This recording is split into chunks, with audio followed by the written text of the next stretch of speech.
Welcome back to WTS Live. Introducing the WRESTHINGS Brick Tee, made from 100% premium cotton, soft, durable, and ready for anything. Take a look at that artwork. Bold, powerful, and large, printed on both the front and the back. It's not just a tee, it's a statement. And let's talk details. WRESTHINGS woven label at the interior neck for that clean finish. Limited run, and they're moving fast. Don't wait. You know what they say. The price of the brick is going up. I'm Sam Blacks. Make sure you like, subscribe, and comment. Warning. The following views shared on this podcast are the unfiltered expressions of our vibrant personalities. We are here to dissect the pulse-pounding world of pro wrestling, from the epic battles inside the ring to the captivating storylines that keep us hooked. Our discussions may venture into unexpected territories, from questioning the creative direction or analysing the artistry behind the suplexes and submissions.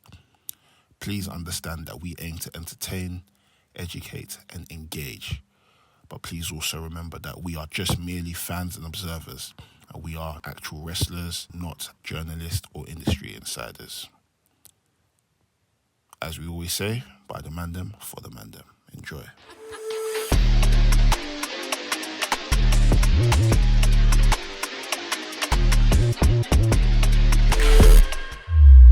Yeah, but have I got a time, by the way, guys? I look darker. Or am I still the same? You do the same, bro. Still the same, mate. To me, boy. Because, bro, it was hot out there, you know. Like, you couldn't breathe. The humidity was mad. As soon as you leave the resort or you just come out of the airport, The heat slaps you. oh, big time. Big time. But I got used to it after a while. It was only the first day that I was piping hot. Other than that, it was calm. Apparently it was 56 degrees before I came. Celsius. Yeah. No, 56 degrees. 56 degrees. Yeah, degrees Celsius. Yes, Celsius. Yeah, sorry, I'm thinking of Fahrenheit. Yeah, degrees, yeah. Why did you repeat it? Like, No, sorry. I had to repeat for myself because I'm like, wait, it's actually 56 degrees. I thought maybe talking about Fahrenheit. I'm sorry. When I said Celsius. Yeah, sorry. 56 degrees Celsius. Yeah. 56. How hot was it when you got there then? It was 42. 42. 50, well, that's a jump. Yeah, from last week. So it went down a bit. The guy, the driver that was like driving us around was like, it was so bad that when he stepped out his house, within like 2 minutes he's dripping. Yeah. Literally just sweating. Like they can't control it. That's And crazy. yeah, I don't know how people are doing it over there, man. Honestly, but shout out to them, man. there's aircon You get everywhere, used no? to it. Oh, the aircon's amazing though. The aircon everywhere, Aircon's yeah. amazing everywhere, like literally everywhere, which is good, man. Even like a normal shop you go into, like an offie, there's aircon in there. Yeah. All good, man. So You really get But got yeah, if you're walking around like on the road. nothing. Umbrellas. No, I'm saying that's the only time you get heat. Yeah. Walking on the road. If you're Yeah. just walking on the road, like Yeah. Or if your aircon's broken, you can't, bro. Forget it. Yeah. Forget it, fam. Yeah, it was nice, man. You guys done a good job on the live stream with Atlas. we need to see Atlas in real life. He's I need to get Atlas in real life again in the studio. That stream was proper fun, man. Big up everyone that tuned in. Yeah. Proper fun, man. Good time. Yeah. How's your trip next? yeah, it was calm, man. Not as hot as that. We only had, it was 35 though, like consistently about 35. And it was one of the nights like we went out and it was probably about 30 in the night. And I'll say night, it's about midnight, 1 a.m. Like we had to cool off and stop sweating before we even walked into the function. Like yeah, it was good. It was good to spend time with the family and stuff. Can't complain. Did you go Shoko? Got what? Did you go Shoko? What's Shoko? Is that one of the biggest clubs in Barcelona? I didn't go Shoko. I went to some place called Jamboree, which is like this like some hip hop club. But you know when they say hip hop club, right? They're playing like Immortal Technique. Jason Bottom GG. Derulo and them man there, yeah. Man. Like I'm trying to hear Chief Keef in that, bro. Like, give me Jason Derulo and some. Sean Paul's got bangers, but like, come on, like, yeah. Jason Derulo's music makes me laugh. I don't know what it's about. His music is so funny. Talk dirty to me. That used to go off in Tiger though. I was gonna say it gets people going though. Dude, it's an entrance music. When you step into the one of those uni clubs, isn't it? They play that music in slow mo. That all the tiny temper tunes, all of them, like yeah. Well, that's funny, man. And they good. drop a But little yeah, Luke. got back. I parked in Gatwick, so I had to drive 2 hours to Gatwick, 2 hours back. Damn. What time was your flight? On Monday, my flight was at 10 to 1 when I left. I would have. Oh yeah, So I was at Gatwick by like 9 a.m. or so. Yeah, I was in Gatwick at 5 a.m. We slept. Okay. We stayed over. Yeah, that's something we've always been doing. Like, whenever we have an early flight, we stay over. That's a quick hack for you guys. If you guys got early flight in an airport, stay in that area and just walk. Yeah. I did that when I went to New York in 2016. I stayed in a travel lodge. My flight was at like 5 a.m. Perfect. I stayed in a travel lodge nearby Heathrow, I think it was. But yeah, it was good, man. It was good. Trying to watch wrestling last week in a house full of kids running around, and my brother was here making beats next to me, and my mum and Rosie's mum were here, like chefing up, just here sizzling, like, and I'm here trying to take in what man are saying on the mic. Like, it was a difficult week, but I think I grasped most things that happened. Yeah. I ain't watched nothing. No AW. I couldn't get like good, like strong stuff over the internet. I only got some good stuff when I was on the flight back. So I managed to watch Raw and SmackDown. By the time I finished, it was like 1 hour late, 1 hour left. I was like, you know what, let me just bake off, man. But I think I'm up to date with a lot of stuff. Saw a lot of stuff. I saw the Ring of Honor stuff. I only saw the Ring of Honor stuff because I saw you talking about it there on the Discord. I was like, cool, let me go check it out. And luckily, they uploaded the match with Leo Rush and Action Andretti on YouTube. Because a lot of the Watch Wrestling stuff wasn't working in Dubai for me. Oh, fair. I don't know why. Yeah. So I managed to watch it on YouTube, innit? And I was like, oh shit. Ring of Honor show was really good. It was really long show. But should we start from there? You know what to get with the Ring of Honor shows? You're gonna get strong wrestling. It's just the week to week stuff where the issue lies. It's just nothing riveting. But what has he asked? Say again? No, I thought you asked something whilst I was talking. Sorry. I said, should we start from there? Ring of Honor. Obviously, it's a big week. We've got All In this week. If you guys didn't know, and how can I forget? Excuse my manners. I ain't been here for a week. Episode 337. It's fucking nice. Is that the number? Yeah. 337. You guys were 336 last week. That's cool. Yeah, see, come on, man. I've been away, sorry, so excuse my manners, man. Apologies, man. Didn't get a chance to greet you guys. Hope everyone's well. Hope everyone's healthy. Hope everyone's enjoying the last couple of days of summer. Last couple of days of August. Had a busy summer, I'll say. There's more to come, man. We're nearly the end of the year as well. Yeah. Next, before you know, it'll be Christmas. But yeah, before we start podcast, I saw something sad today, man. I just want to send my heart to people from Nepal. I saw the video that went out today with the whole flood and stuff, and I couldn't believe what I was seeing, fam. Yeah. So my heart goes to people in Nepal. Hope things get better for them, and just pray that God is with them every single step, man. Because that's not easy thing to like watch, honestly, man. But yeah, shout out to everyone that tuned into the live stream last week. Doe and Laps and Atlas held it down, like we said before. And yeah, man, all in week. Busy week for the wrestling industry, UK and US. Shout out to everyone covering all in everything AEW this week as well. So much content going to come out from this week as well. So shout out to everyone. But yeah, where should we start? Obviously, Ring of Honor was a show that happened last week as well. Good show. Apparently, Nick Wayne and Bandido had a Bang and Bandiz. Can you confirm? Match was ridiculous. Absolutely ridiculous. Nick Wayne in the last like 2 or 3 months, like Nick Wayne has risen from the dead.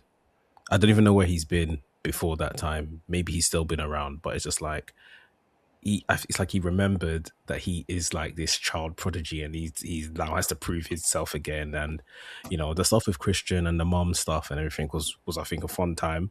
And then he went to Japan, and he may have got injured somewhere in between. I can't remember, but like in the last couple of months, he has literally woken up from the dead, and like come like he's almost on that, like what Carl Fletcher was doing in Ring of Honor before they had no choice but to put Carl Fletcher on TV as a single star.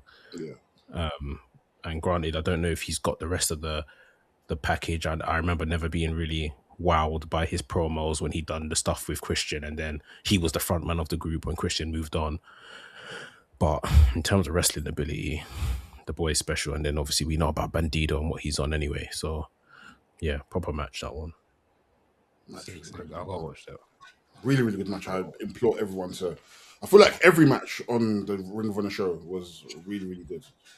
From the Action Andretti Leo Rush match, even though I felt like the match was a bit too long, and I didn't necessarily need to see Hook and the whole ops stuff. But other than that, they wanted to do a callback to, Sabu and Taz. Fair, but again, not to be rude and not to be disrespectful, but I think Hook might be the most auraless wrestler in the world right now. I don't think that guy has any aura. And I was thinking about that though, because He used when I to was have watching, that, bro. Yeah, that's what I'm saying. He used to, but then I don't know where it is. I don't know if it's that he's been found out. I don't know if it's that people have just lost interest. I don't know if there's just been, maybe it's just in terms of his progression, he hasn't really done anything. That's so the maybe thing. now a lot of people, it is fair to say a lot of people have turned on him. Like, I don't think he's a bad wrestler. I just think from where he started to where he is now, there's no real difference. Like, you'd think, I can't remember when the world title match he had with Samoa Joe was. I don't know if it was last year or the year before that. But that was meant to be kind of like, like the Undertaker Jeff Hardy moment of, okay, even though you've lost, you're still a victor in terms of like, you've proven yourself. Yeah. But since then, I've not seen nothing. I've not seen anything. And I think he's on a TV show in America as well, like some reality TV show. And people are calling him a cheater because I think he cheated on his missus or something like that. So you're focusing on cheating on your missus instead of rising. Come on, man. Yeah, it's dark, man. And I like Hook. Like, I think Hook has got a lot of potential. But again, he's been wrestling for how long now? How many years do you want to be a potential man? I just searched that Hook right now. I thought he was younger than what I assumed. Like, he's 27 now. So just from what you're saying, like, I'm actually shocked by that because he should actually be doing big things. Like, this is the first time genuinely I've actually heard his name be mentioned in a long time. Hook was, I think, about 22, 23 when he showed up in AEW and was just walking out and people were going crazy for him. Like, it was at one point, like, it was like Michael Jackson, like, girls were ready to drop their pants for him. Yeah. But then, especially as AEW moved their ethos, or should I say refound themselves and became where the best wrestle, it became apparent, like, not everyone is going to make it here. Like, Hook is definitely someone that shouldn't have re-signed his contract maybe about 2 years ago when he did, and maybe moved on to somewhere like NXT, where if aura is his thing, WWE is the place for packaging, and they could have packaged him up and made him look like he was better than he was. Yeah. I'm still mad that Daniel Garcia is in AEW, and granted, he's someone that can wrestle, but I just feel like he's becoming a bit of a Wheeler Utah. You become who you're hanging around with by osmosis. Like, and Wheeler Utah is a fantastic wrestler, but them men are just doing a bunch of nothing, absolute nothingness in the Death Riders and on TV. So I think some people just need to realize that, okay, although this is an alternative, you want to make it here. Maybe you want to be deemed more of a wrestler than a sports entertainer, but look at your opportunities, especially if you're a young wrestler. Move on to where at least young wrestlers are getting opportunity, and then maybe the plan is to come back. Learn the ropes, get your name out there, and then come back to AEW. Yeah. But I don't know, maybe because his dad is there and other stuff, some of them, they don't want to move on. I feel like Hook would do well in Birthright. I think Birthright need a front man. I was watching them. Like, I actually like their act somewhat, and I like their packaging. I just can't buy Lexus King as the front man of that group. Yeah. And I know we it was meant to be Finley, right? Like, they kind of set up the group for Finley to be in charge, and Finley decided not to come. But they need a front man, like, and I think them lot could have more potential and more TV time. Yeah. No, guys, check out Ring of Honor. Even the Fina match was great. Adam Priest versus Daniel Garcia, really, really good match. Like, just top to bottom was a really, really good show. Again, that's what you get with Ring of Honor. What do you, man, think of Athena in the press conference tried to justify the fact she's still champion and how important the belt is and how important her reign is and this, that, and the other? I wasn't buying it. I'm not buying it at all. What'd you say? I wasn't buying it at all. She's very much justifying about, this run that she's been on. She's now or has been the longest reigning Ring of Honor champion. She's the forever champion, like she says she is, and she's just talking about the importance of holding on to that belt. And people talk about her moving on to main AEW, like why she needs to be like the linchpin of this brand and this, that, and the other. And it's just like, I don't know who you're selling. I know you're a guy sitting right next to you, so you have to say this stuff, right? And I know he's probably funding your promotion and stuff like that. Like, but let's be honest. Like, you didn't come to AEW to be a Ring of Honor talent. Like, and I just feel like I say, I get it. She has to say all of this stuff, but it's not me you're fooling, basically. And the thing is, even if she did come to AEW or Ring of Honor to be a Ring of Honor talent, surely your performance would showcase that, you know what, I deserve to still be on the main stage of AEW. Like, let's be frank, like AEW and Ring of Honor, they're not they're not size, they're not on the same level. Do you know what I mean? Yeah. So granted, yeah, you're the forever Ring of Honor champion, you're doing an amazing thing as a women's champion. You're the longest reigning champion in wrestling right now. But I don't think she's deep in that the longer her title reign is, it's damaging her reign. Like we've seen with Ring of Honor in general, a lot of the wrestlers that are having longer reigns, where the issue lies with them, so someone like a Lee Moriarty, someone like a Nick did Nick Wayne? Let's forget Nick Wayne. But at least someone like a Lee Moriarty, where you're having a very long reign. Now he's the longest reigning pure champion. You don't have contenders, and contenders aren't being built. So ultimately, it just seems like they're just going to throw anyone at you. You're going to end up winning, and then cool, you've got the longest reign, but still, there's not really been anything to kind of tie this reign together. There's not really been any feuds outside of you to kind of showcase that, okay, this is a belt that is worth having. Like we saw a number one contendership match for Lee Moriarty's belt between Wheeler Yuta and Shibata, two people that already held the belt. Is that all that division is? And even now with someone like Athena, I think she defended her title against Billy Starks maybe like 2 times. The people that you're defending your belt against are people that are just coming in. Maybe you faced them before, maybe you haven't faced them before, but it's a lot of short-term stories. It's not anything necessarily where we can kind of like bite our teeth into. And so if she now goes into 3,000, if she now goes into 3,000 days, okay, cool, she's still going to be the longest reigning, but then as at this point, is there anything really memorable about her reign outside of just the good matches? Yeah. No. Just to even follow up on that, Del, like, obviously being the longest reigning champion in modern wrestling is a great accomplishment. But does it really mean anything? Especially when people aren't really checking for the brands like Ring of Honor like how they used to. And then when you got the contenders as well, like, really and truly, are all the top contenders chasing after that belt? Or is it just it's a convenient right now, let me just challenge for it because I'm here, and then when I go back to AEW, I'm going to chase the real belt that I want? Yeah. The people chasing belts, all belts in Ring of Honor, I wouldn't even say are quote unquote top contenders. They are just contenders. They are just people that Ring of Honor bring forward because someone needs to defend their title. So yeah, I just feel like if she was at the very least, getting like the Chris Jericho treatment when Chris Jericho was doing the Ocho gimmick, he was the Ring of Honor champion and he was still on all of the pay-per-views. Like, I would say fine. You see what I mean? Because she's still like kind of hitting prime time with the pay-per-views and stuff like that, and really then giving that title a spotlight. But I'm still internally disturbed by the fact they used her to promote All in Texas in her hometown, and then didn't put her on at least the main show. Maybe she was on the pre-show or something. Like that was the whole time, in my opinion, when they should have propped her up, given her a big match, a big Ring of Honor match, or a title versus title match or something like that. Like, this is her hometown, and she's been doing fantastic work at that point. Like, at that point, her title run still meant something.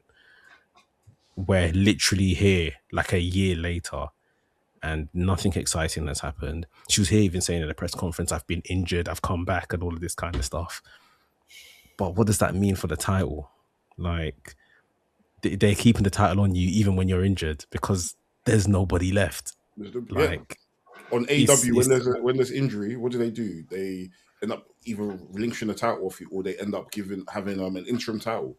But to its effect, where we don't care. Like, if people want to see you, they have to sign up to Honor Club. You don't actually have to wrestle every week if you don't need to. We can put the belt on you. I'm sure Nick Wayne was injured and he was still television champion. Yeah. Like, it's a gift and a curse. Yeah, we've got an amazing wrestler as the longest active champion in Ring of Honor history and just in wrestling at the moment.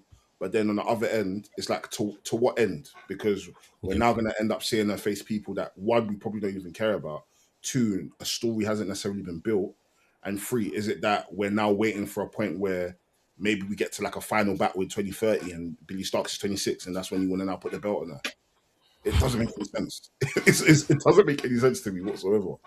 Am I right in saying when this whole Athena and Billy Stark relationship kicked off and everything they'd done on TV kicked off and Athena won the title, Billy Starks was a teenager? Yeah. She would have been like 18, 19. Yeah. And we're still here. Yeah. We're still here. And it's not like this is like Bloodline Saga or anything like that. Like, this is... like you said, though, she's had attempts at the title. She's lost. This woman is now mid-20s and we're still here. Yeah, nice. It's I don't know. Yeah, I don't know. But great show. Guys, go watch it. Great show. Excellent show. Excellent show. Every match was a banger. Yeah. Definitely going to give it a watch, man. I mean, watch in full. Obviously, watch the Leo Rush and Action Andretti match. Before we even move on, I know I've done a spotlight on Samuel St. Daniels. I really wouldn't want to call this a spotlight on said wrestler, but Leo Rush he's special. Like, the whole, I don't know if you might know watching his mannerisms, yeah, when he was wrestling Action Andretti, the whole twitching stuff he does, yeah, and even the prancing cat thing, that's always been something I was always thought was funny. The prancing, do you know what I'm talking about? The prancing cat when he was on the ring. The ooh thing, yeah. He was on the ring, yeah. I always thought that was funny. But when he, like, his mannerisms and stuff, he's taken to another level. I think he's got something with this thing, man. Honestly, it's not like a Danhausen thing or some sort of thing. This guy can actually go in the ring and do what he needs to do. But I feel like I want to see more on Dynamite. It's not a gimmick that's going to make him world champion, in my opinion. But it's a gimmick that's going to secure his job and keep him on TV. Yeah, keep him paid. Like, it's very different. He understands it. And from all accounts, you watch WWE Unreal, you watch LFG, you watch all of these other shows, maybe in training schools as well. All of this stuff that he's doing is the stuff that people say, these are the intangibles. These are the things that, everyone could do wrestling moves, but what are you doing in between? What are you kind of, how are you fleshing out your character and telling the people who you are outside of the moves? And this guy is wrestling his ass off as well as flipping acting his ass off at the same time. Like, it's very fun to watch. Like, yeah, he's great, man. He's great. But yeah, all in weekend, man. All in's on Sunday. This in London. A few of us will be there. If you guys are there as well, give us a shout. Drop us a comment on the video. Let us know who you are, where you're seating, and that sort of stuff. And yeah, we can obviously link up before the show. Should we start with All In predictions? What's the preview show? How are we looking? How are we all feeling about All In? Excited? When we get closest to Wembley, we'll be excited. Bro, we're already close to Wembley as it is, bro. I can literally see Wembley from my house. There. We need, Wembley's we need literally to get closer. there. Let's go through this card, man. Let's go through this card. Cool. I'm looking forward to it. I think. Sorry, I was gonna say, I'm looking forward to it in the sense that the excitement. So many people are excited about it, and it's going to be a lot of people's first time actually going to watch it all in. A lot of people going to watch it. So in that regard, it's like it's bringing people together. I think in that aspect, it's amazing. It's got a good card as well. Because I'm not going, I feel like if I had missed the second one, I would have been pissed off. Yeah. Like the one where Daniel Bryan won, I would have been pissed off. This one, I'm not necessarily like peeved about it. Like it's like I miss it. I'm gonna be watching it anyways, but I'm not necessarily peeved. I think I'm more pissed off that I'm not gonna see you lot. I think that's all it is. I'm not linking up with you lot. It's more so like, oh man, I wish I was gonna be able to. That's the banner. Yeah. Other than that, I'm not really. Can we, before we get into the predictions, just to talk about these ticket sales? I saw a tweet the other day about, I think they're in and around maybe about 42,000. I think the hope is that by Sunday they get up to 45,000, which is still a fantastic number for a wrestling show. I don't want anyone to think I'm here slighting them or, mocking them or anything like that. But we're in the point where it's a 90,000 arena. Granted, even if they were at their most popular, they need space for staging and all that kind of stuff. So they're never going to actually sell 90,000. Call it 80, 85, let's say. But we've went from 70 something thousand, I think the first one, 50 odd thousand the next one, and now we're trying to reach 45,000 with 3-4 days left. How do you guys see this? Because as much as I see that, yes, selling 40 odd thousand tickets in Wembley, especially for a show that's not, it's not based in this country, it's a US show, they're coming over here, I think it's still a good feat. But at what point do you, I don't know, is the word embarrassed? You get embarrassed and you think, okay, this is diminishing returns now. We might have to kind of not do Wembley because now it's like half the arena, less than half. Do you know, I don't think it's more like embarrassment. I think one thing might be cool. Like you said, the staging and stuff might be big. I've seen previews of the staging and stuff already, and it looks like it's gonna be like a mega stage. So they obviously have to use that to like take some part of the seats. But that's because of ticket sales. Yeah. If they had 70,000, 80,000 people come in, they're gonna make a small stage to pack out that arena.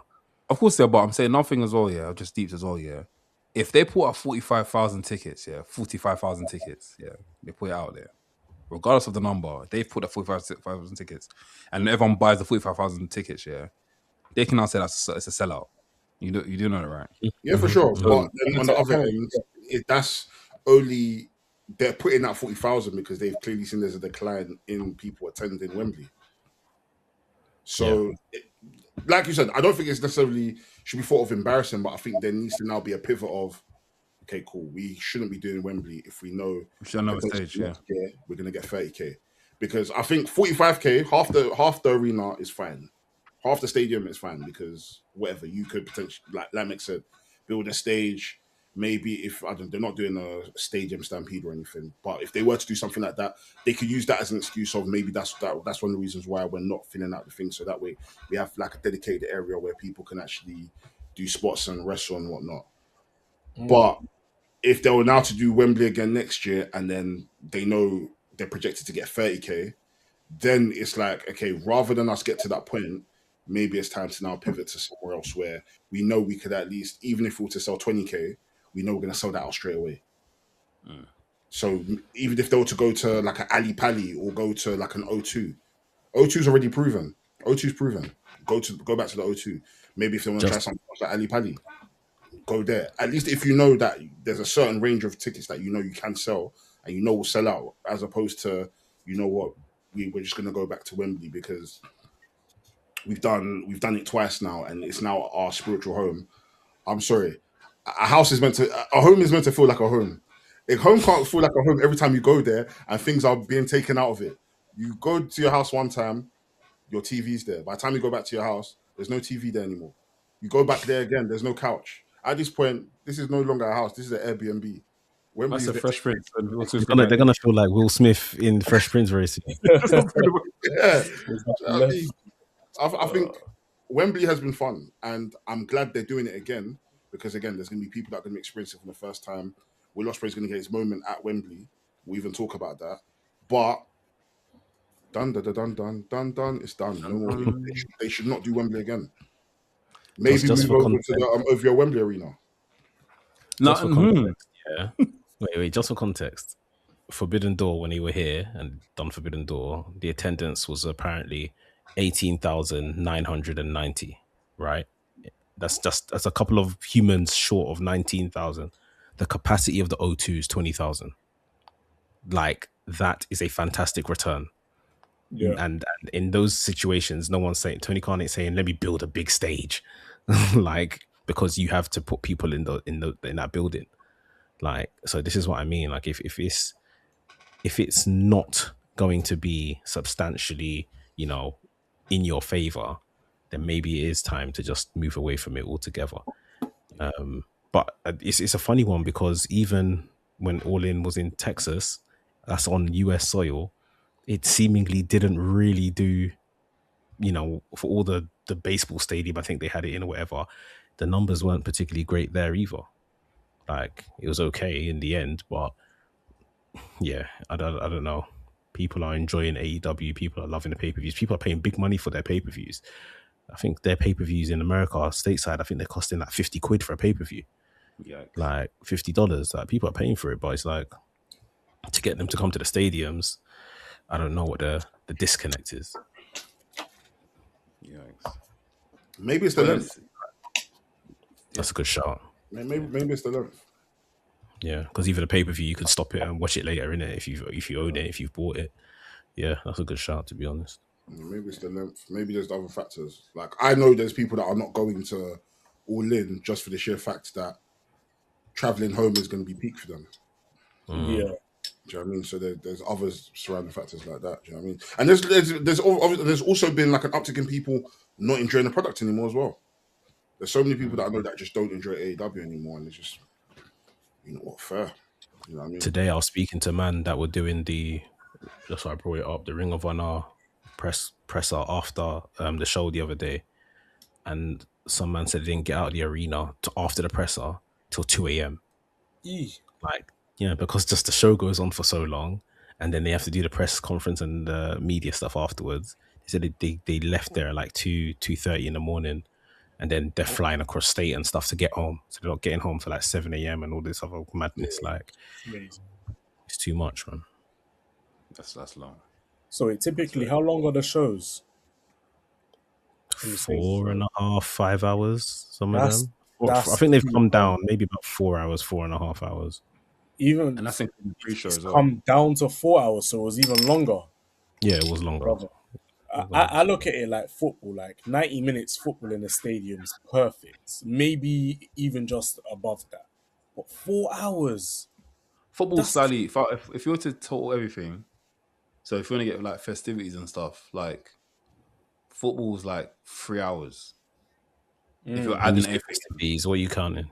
As in people turn up the stadium, people get to the stadium early with the music playing, like competitions before the show and that sort of stuff. It's like a 3 hour, 2 hour and a half, basically. Which is pretty much calm, and sometimes it can be longer depending on if it's like but a cup fight. But in football, they're not selling you the festivities. They're not selling, but if it's Champions League, they're selling you just like the whole, singing along. Okay, but that's more. That's more experience. But there's even people that think like to can extra time in football.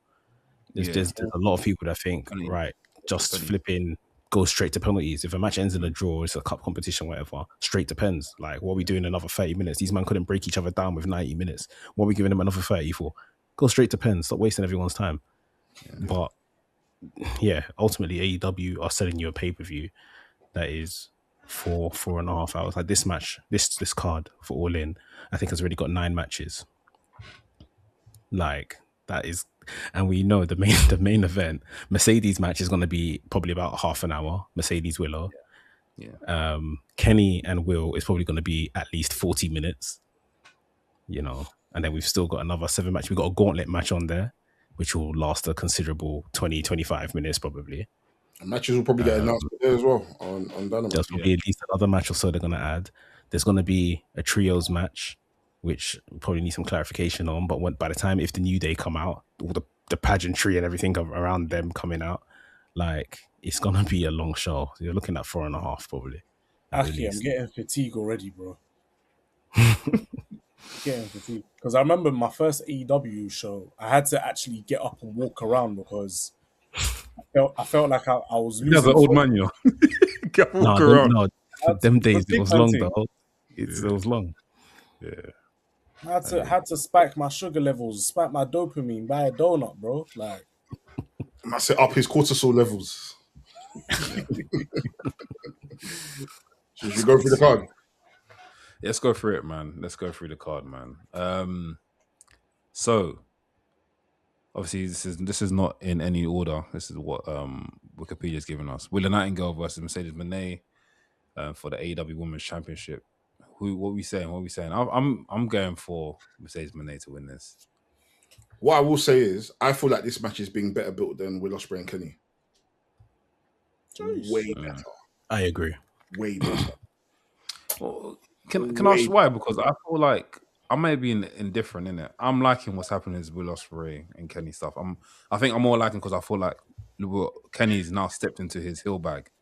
He's now become evil, which I think is sick after seeing what he done to Ospreay at the end of his match, and also seeing the face to face as well. But yeah, let me know why.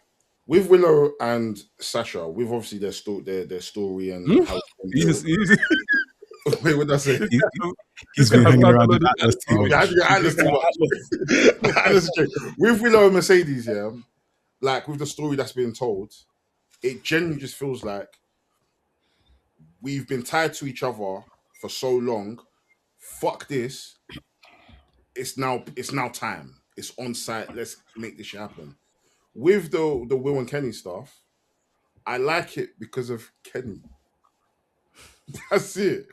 Like even the sit down that Will and Kenny did, I was just watching. I'm just like, Will isn't like making me want him to win.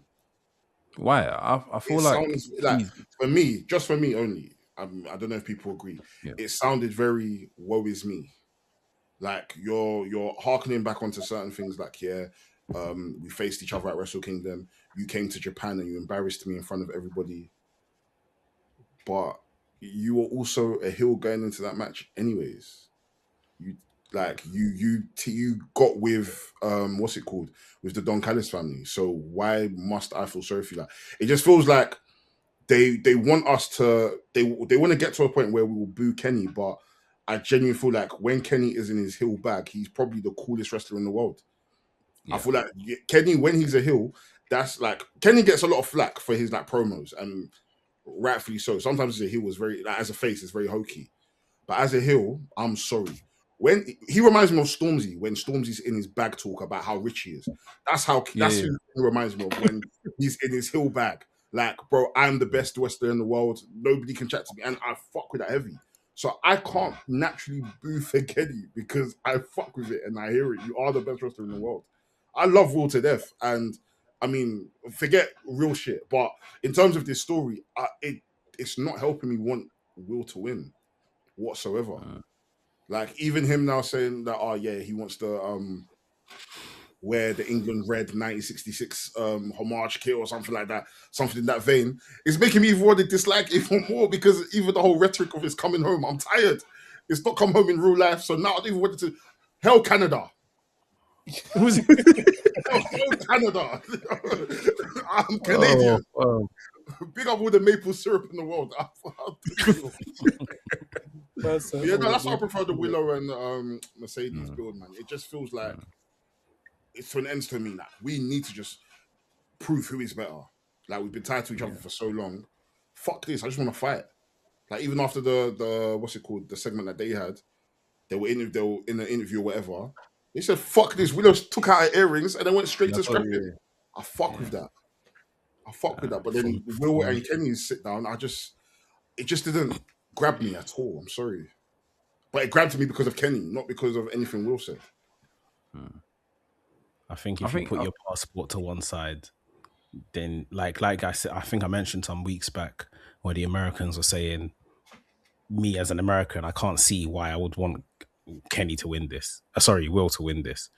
And even now, me as a Brit, I'm here putting my passport to one side, and I'm thinking, okay, beyond the razzmatazz of him winning in Wembley and fireworks falling and 1966 attire, what do I care? Like, make me care beyond all of that stuff. Yeah. And I just don't feel like they've done the best job in making me want to see, which is disappointing because I did want to see Will win here, but now I'm just a bit on the fence. I'm here now for a shock moment. I'm here now for the WrestleMania 2023 of Roman versus Cody, and Roman still walks out as champion. I don't mind that happening now. I don't mind Kenny walking out as champion, and just everyone just kind of being like, and maybe AEW need to do that and start again effectively, and then put Will through his paces for another year and then he does it.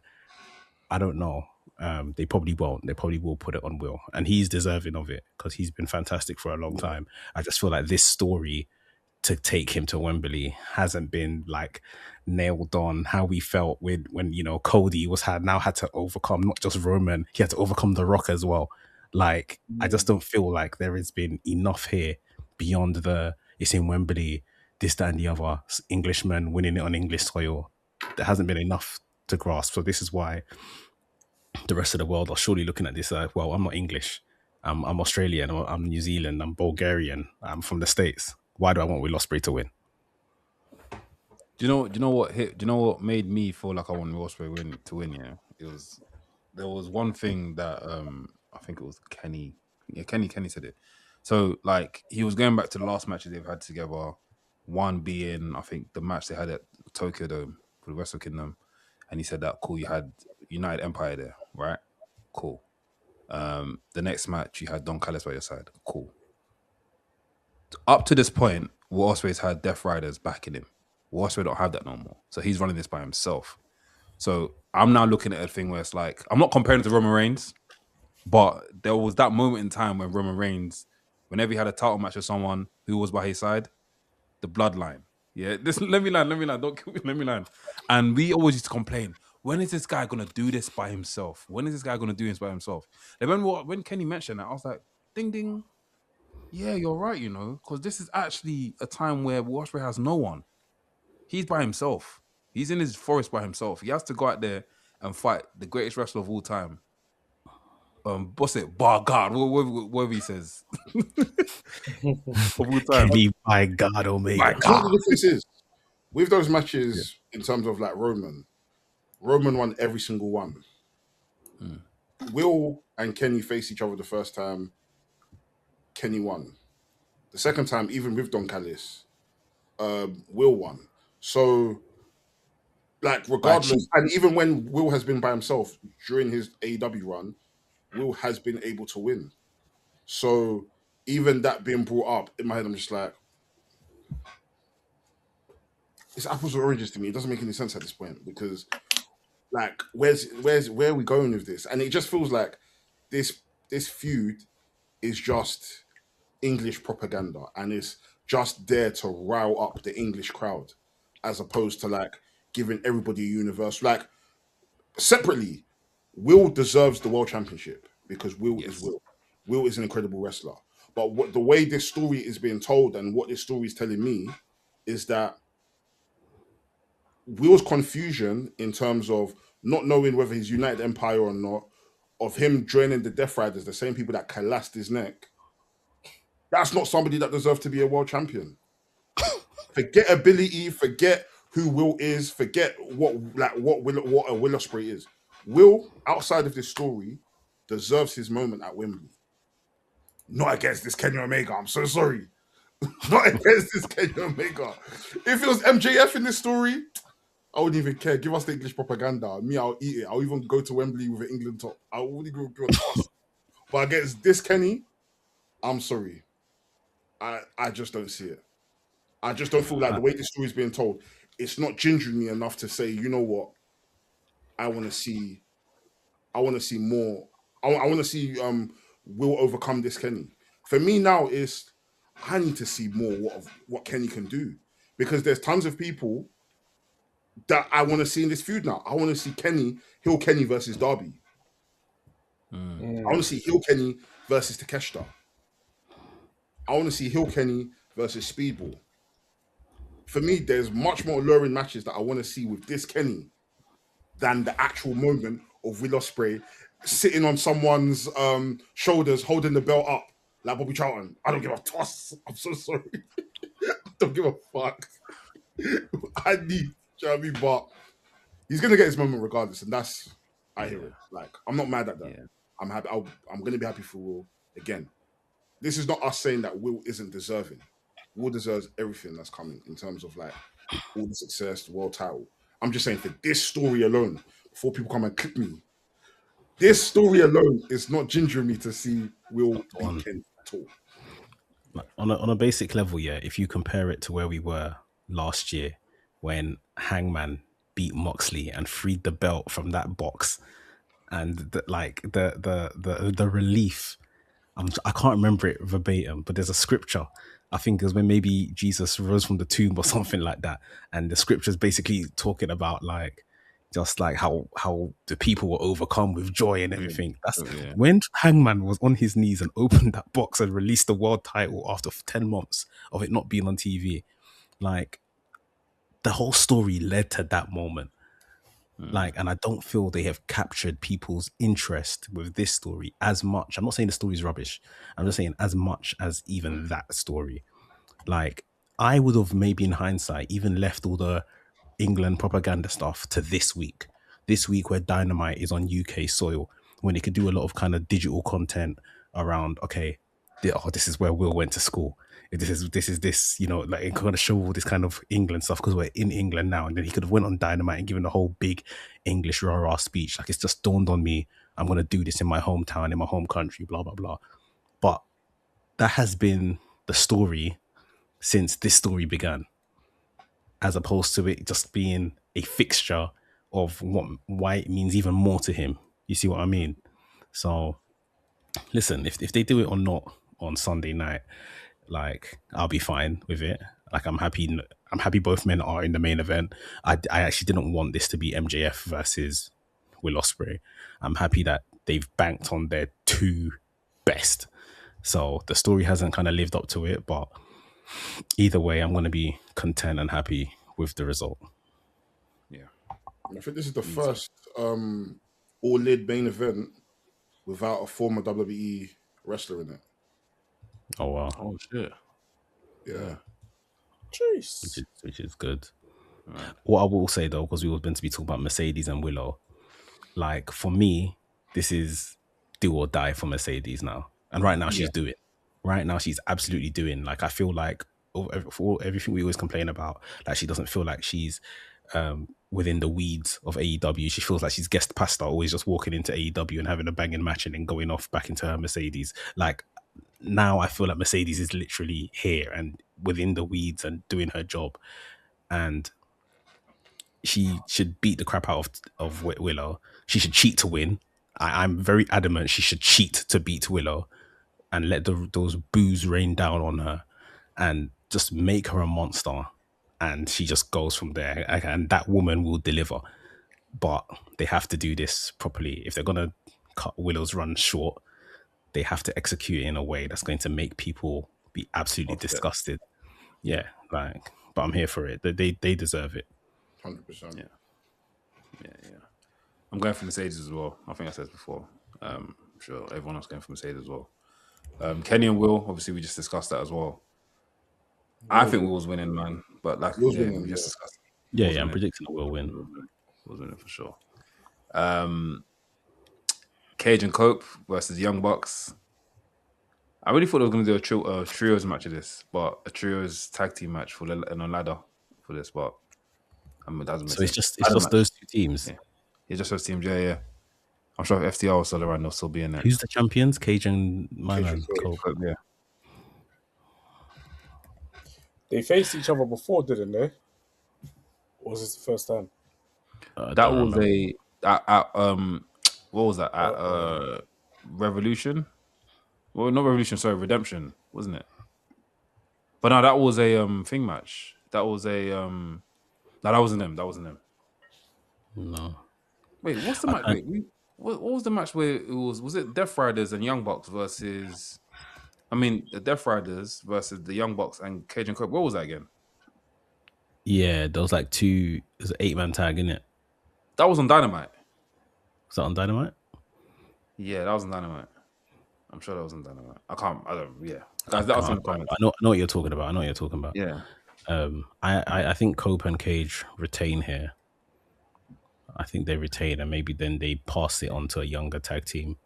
They do the honors to someone later on. Yeah. But yeah. Grand Slam. That was it. Mexico Grand Slam. It was a Grand Slam that match happened. That we're just talking about. The tag team, yeah. Andrade versus MJF versus Tommaso Ciampa and the other participants. This should be a singles match between Andrade and MJF. Yeah, they shouldn't be involved in the Casino Gauntlet. Give them a singles match. Elevate the national championship. Andrade beats him. Elevates Andrade further. I don't know why they've put them in. I mean, yes, I understand why, because they're both chatting about the world title constantly, but like they had more than enough there between the two of them for it to be a singles match. Yeah. And they've opted not to do that, which is baffling. Yeah. Should be a fun match overall. You guys got any surprises you guys think are gonna turn up? I think now we will play. Yeah, now we'll come out. Yeah. If they really want to break the news, as in destroy the news, break it like this. But it's not gonna happen anyway because TNA got thing with WWE. If they brought Leon Slater. Yeah, like I love Leon, right? I have no interest in seeing Leon in AEW. Really? Like, I don't because like there are existing talents very similar to Leon and what he does in AEW. So I'd rather him go to WWE and be a standout. And if he wants to go to AEW because of stylistically he prefers the wrestling there, like Will's been going on about recently, then fair. You see what I mean? But like I will be vexed if he goes to AEW and just becomes a one of many guy. Just becomes a Collision cowboy, just wrestling on Collision every Saturday. Like, I need to like put the man where he deserves to be. If you're gonna take him, you know, show him the blueprint. Don't take him just to be one of many. Yeah, but I think we discussed a couple of weeks ago that his trajectory will be better in AEW rather than at WWE because of the whole, you know, if for example, if Leon Slater joins WWE today, he's gonna be rubbing shoulders with what's called again? Not say what's this guy called again? Rusev and them man for a while. It's gonna be a long time before he reaches Femi and these man. Deep it. He's like, bro, it's gonna take him a while for him to reach Cody Rhodes. I don't think he won't even sniff Roman Reigns until they buck each other in a Royal Rumble. Whereas in AEW, this guy can buck each other. They can buck each other. Like he can buck Kenny, like in 2 weeks. He can buck. And then they'll do what they usually do. They'll buck him and buck Kenny in 2 weeks. He'll get 2 wins, buck Kenny in 2 weeks, and then you won't see him for 4 weeks. Yeah. I think you got to remember as well, a guy like Leon Slater is still a very young man.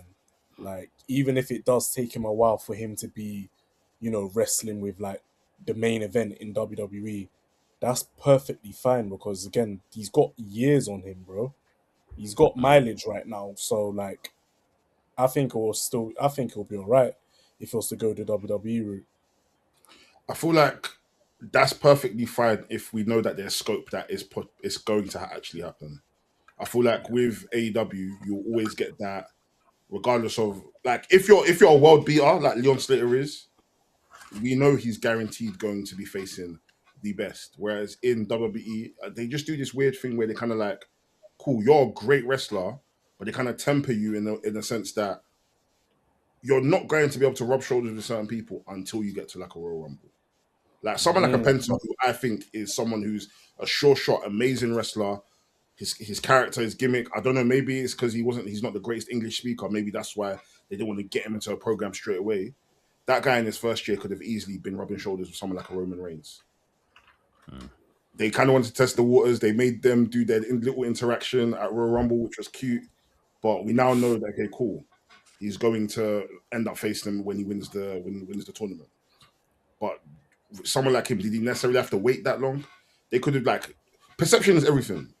We could have easily gotten a Roman versus Penta match, or a Roman a Penta versus Cody match, or a Penta versus someone, whoever's in that level. We could have gotten it easily. Of course, it's not everyone that you can just push in that way. Sometimes you want to kind of see how people do in the mid card, but then again, we've seen it time and time again that sometimes all you need to do is have them rub shoulders, even if it's just one match. Showcase, okay, cool, this guy can actually hang. Then, if you now put them in the mid card, then you can kind of tease them between both. Like, I feel like that's just how things naturally work the best. If you can dangle keys, show a little carrot, say, yeah, this is someone that we can put in that position, but we can cool off. I don't think it's fair to now, because someone is young and they've got years on them, let's just leave them doing nothing and let them just wrestle a main event, or let them wrestle Rusev, or let them wrestle Matt Cardona. Let them just do those matches for the next 2-3 years. When it's now time to renew their contract, we will now reward them for re-signing. We'll now put them in a prominent position, which I think is absolutely naff. Like, we can. I think there's case studies that wrestlers should look at and just think, okay, I see what they done with my man. Like, maybe I'll have similar treatment.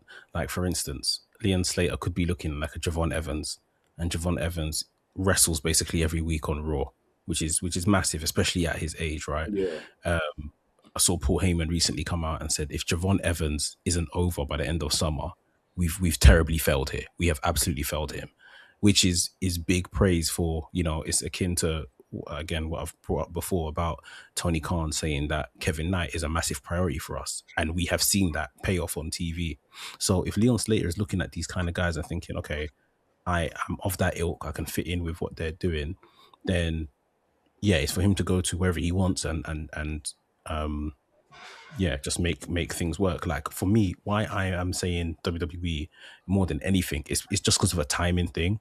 Like, I think he can go to like an NXT, raise his profile a bit more, dabble with main roster with however they do it, and then if that takes 3 years and then he wants to cut to AEW when the field is a bit more vacant and they need him, and he can just walk into like a top position without having to do the nonsense of just winning matches and losing and whatever the case is. And, like, maybe it is just a timing thing and AEW is just not the right choice right now.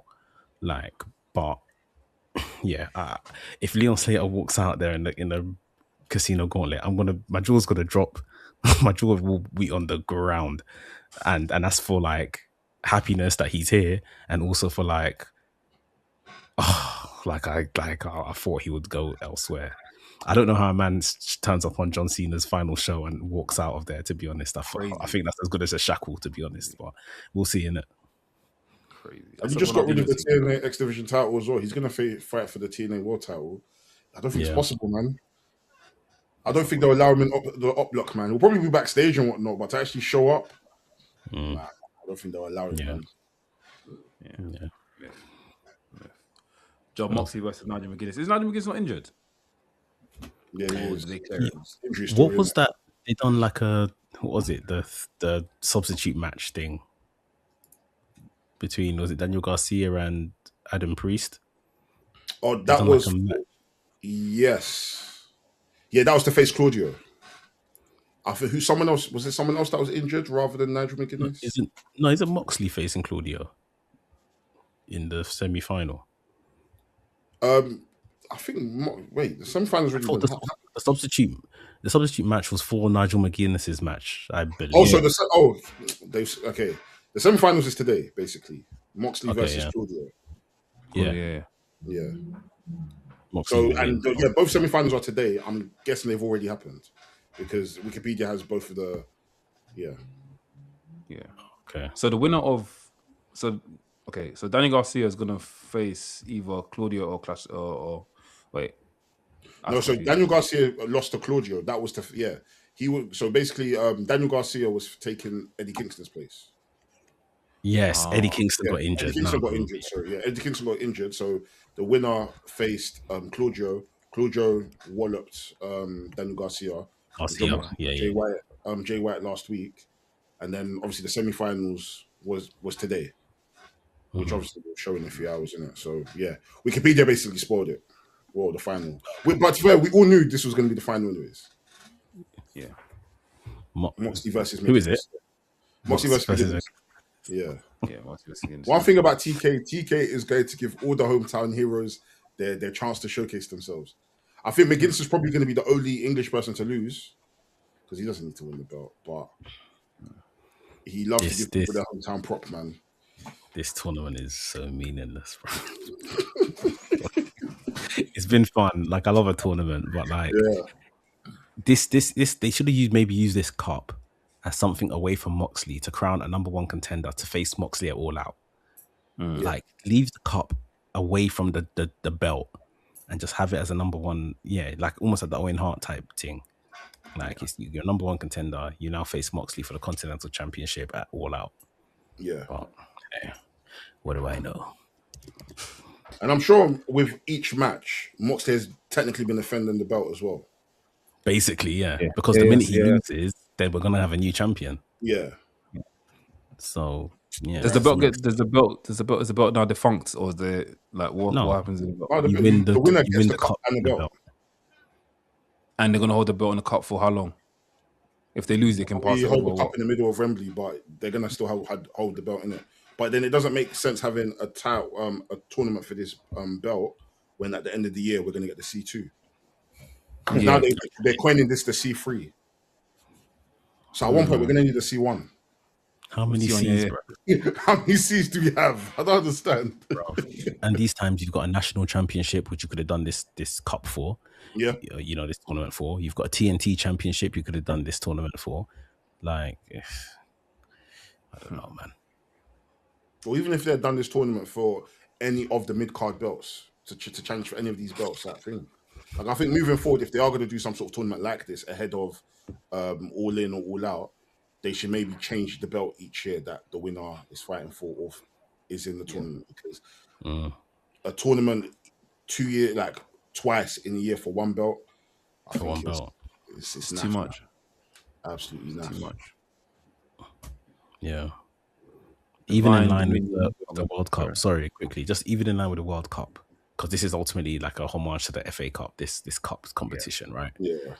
This could have been like an international tournament, invitational for the invitational for like the international title, like something like that. If they wanted to have it somewhat football related, it's own like World Cup kind of thing. I'm surprised they didn't do that. Yeah, surprised that'd have been better. Yeah. So the international title still being defended nationally. It's going to be defended at Wembley between Carl Fletcher and two Japanese lads in Takeshita and Okada. But yeah. Divine Dominion versus the Brawling Birds for the AEW Women's Tag Team Championship belts. I think the Brawling Birds are going to win it because obviously UK soil. Next is going to get his prediction at the end of All In. She's going to come out and she's going to hold his hand. They're going to kiss. He's going to have blood on his face. They're going to kiss each other. Oh, they love that in wrestling. Fuck. Give me a power. She's going to run on the rope. She better not lose her footing. Outside the ring doing this. For sure. Kevin Knight versus Darby Allin. Is this just what? Is there a stipulation in this match? Match for the AEW TNT Championship. This match gonna be brutal. Yeah, it'll be fun. Kevin Knight to win. This will be a big win for Kevin Knight, I think. Yeah. Kevin Knight's a star, man. Fucking hell. This guy's a fucking star. This match I'll need to see in person, bro. I can't lie. Carl Fletcher, Takeshita, and Okada for the AEW International Championship. This match can be a great match. This might steal the show. Yeah. Yeah. I have something to say. Go on. Go for it. Because I listen, before you even say it, I agree. I'm bored. I'll be real. I'm bored. I'm bored. I'm bored. Give us something. Give us something. Okay. Give us something else. How many times? I feel like it's a gram set where they're repeating the same bar 4 times And again, and again. And bro, come on, give me something no, it else. is, yeah. You used to get in trouble back in the day, and your mom said to you, "Hey, let this be the last. Let this be your first and last." Yeah. After this one, yeah, we move on. But I think this is gonna be a Please, great match. They've been giving us great matches all the time, but it's gonna be a great match. Let's move on after this. I'm just tired of the pairings of Takeshita Okada, Takeshita Carl Fletcher. Like, it's enough, man.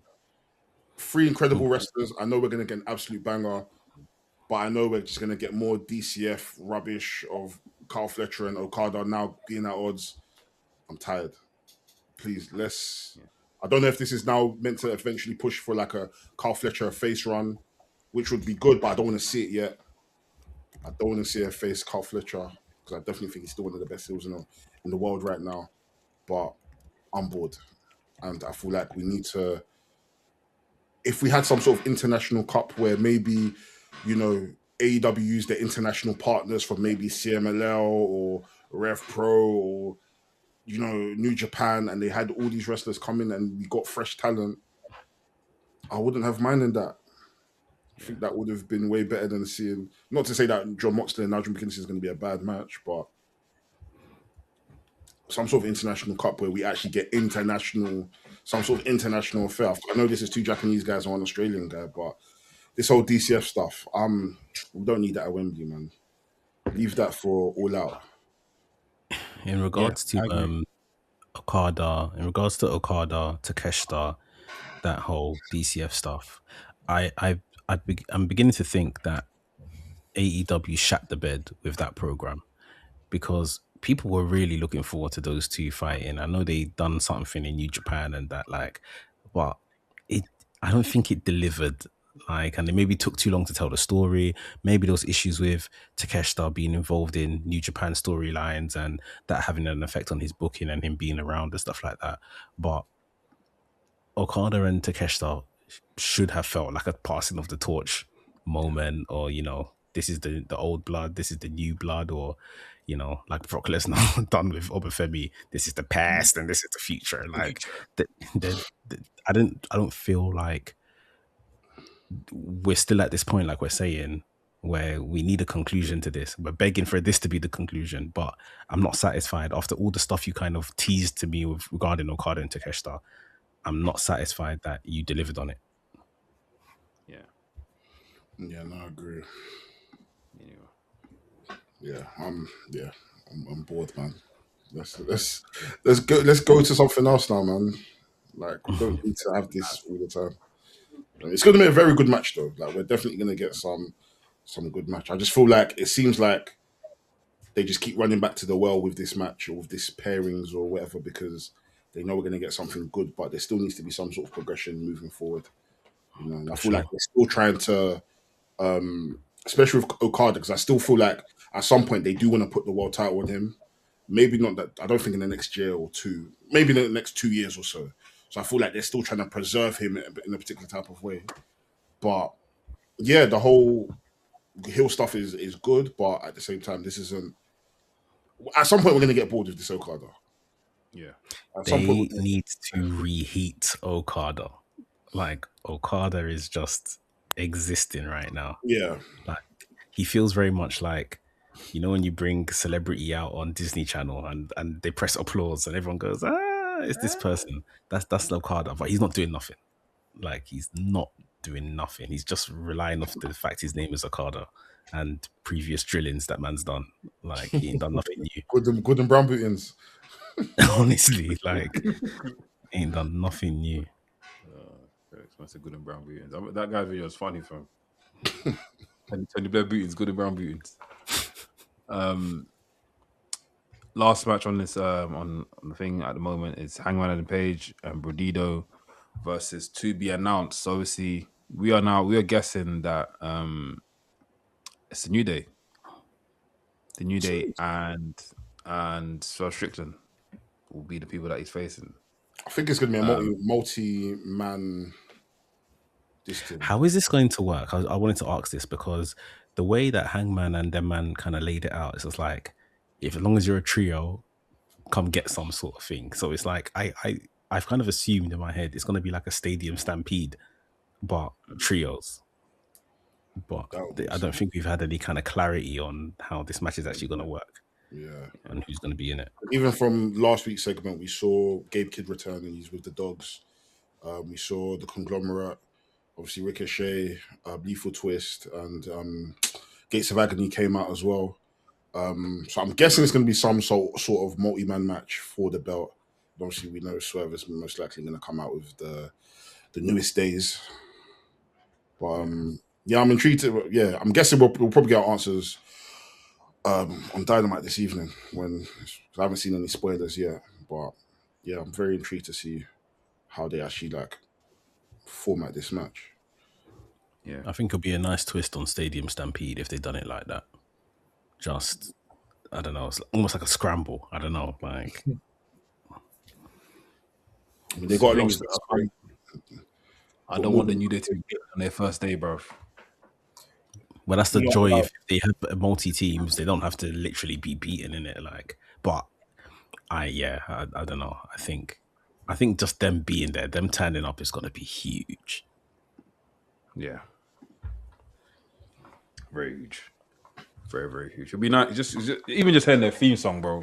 But the thing is this year, I didn't want to see I wish New Day came in as New Day rather than come in with Seth Strickland.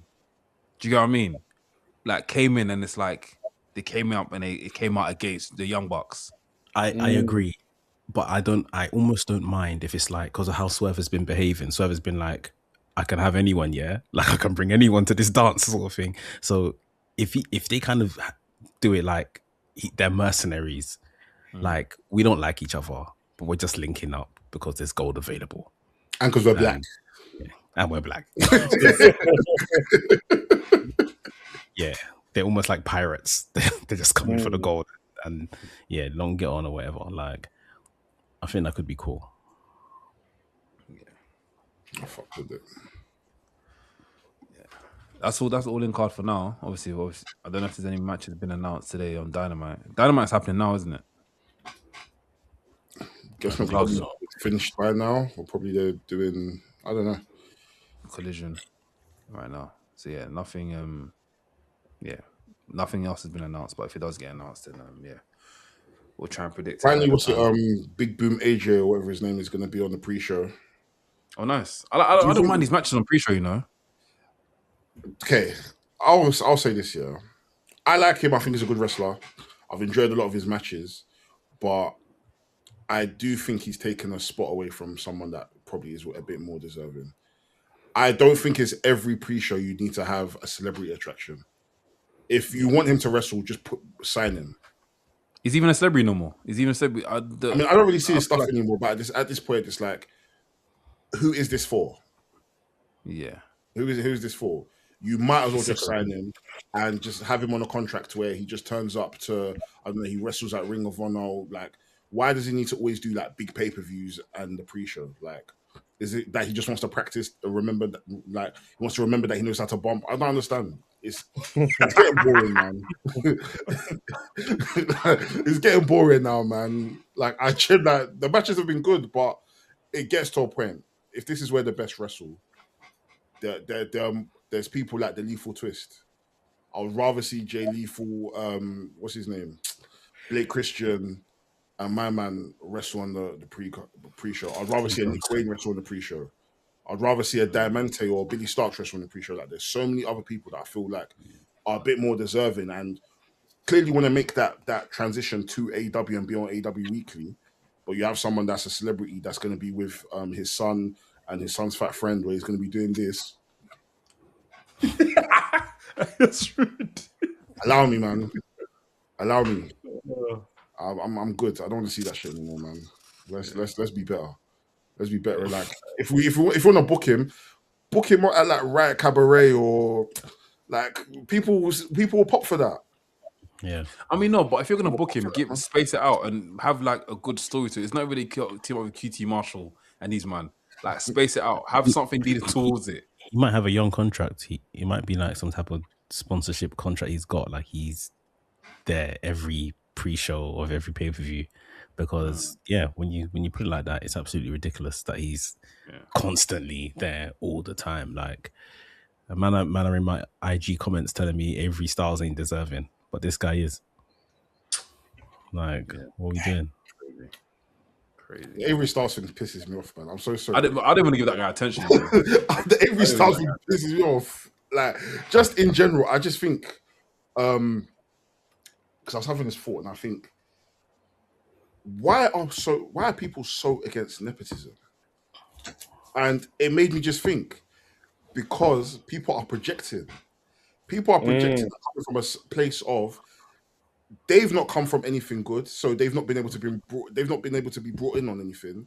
So the fact that they're seeing other people being able to be brought in just off the back of a family name, like, are we not working hard in this life so that way when we have kids or our friends' kids or our nephews and nieces, we're able to put them in positions where, regardless of their skill, their creed, their sex or whatever, I'm related to you, or you're a friend of a family or whatever, I'm bringing you in. Is that not what life is meant to be like?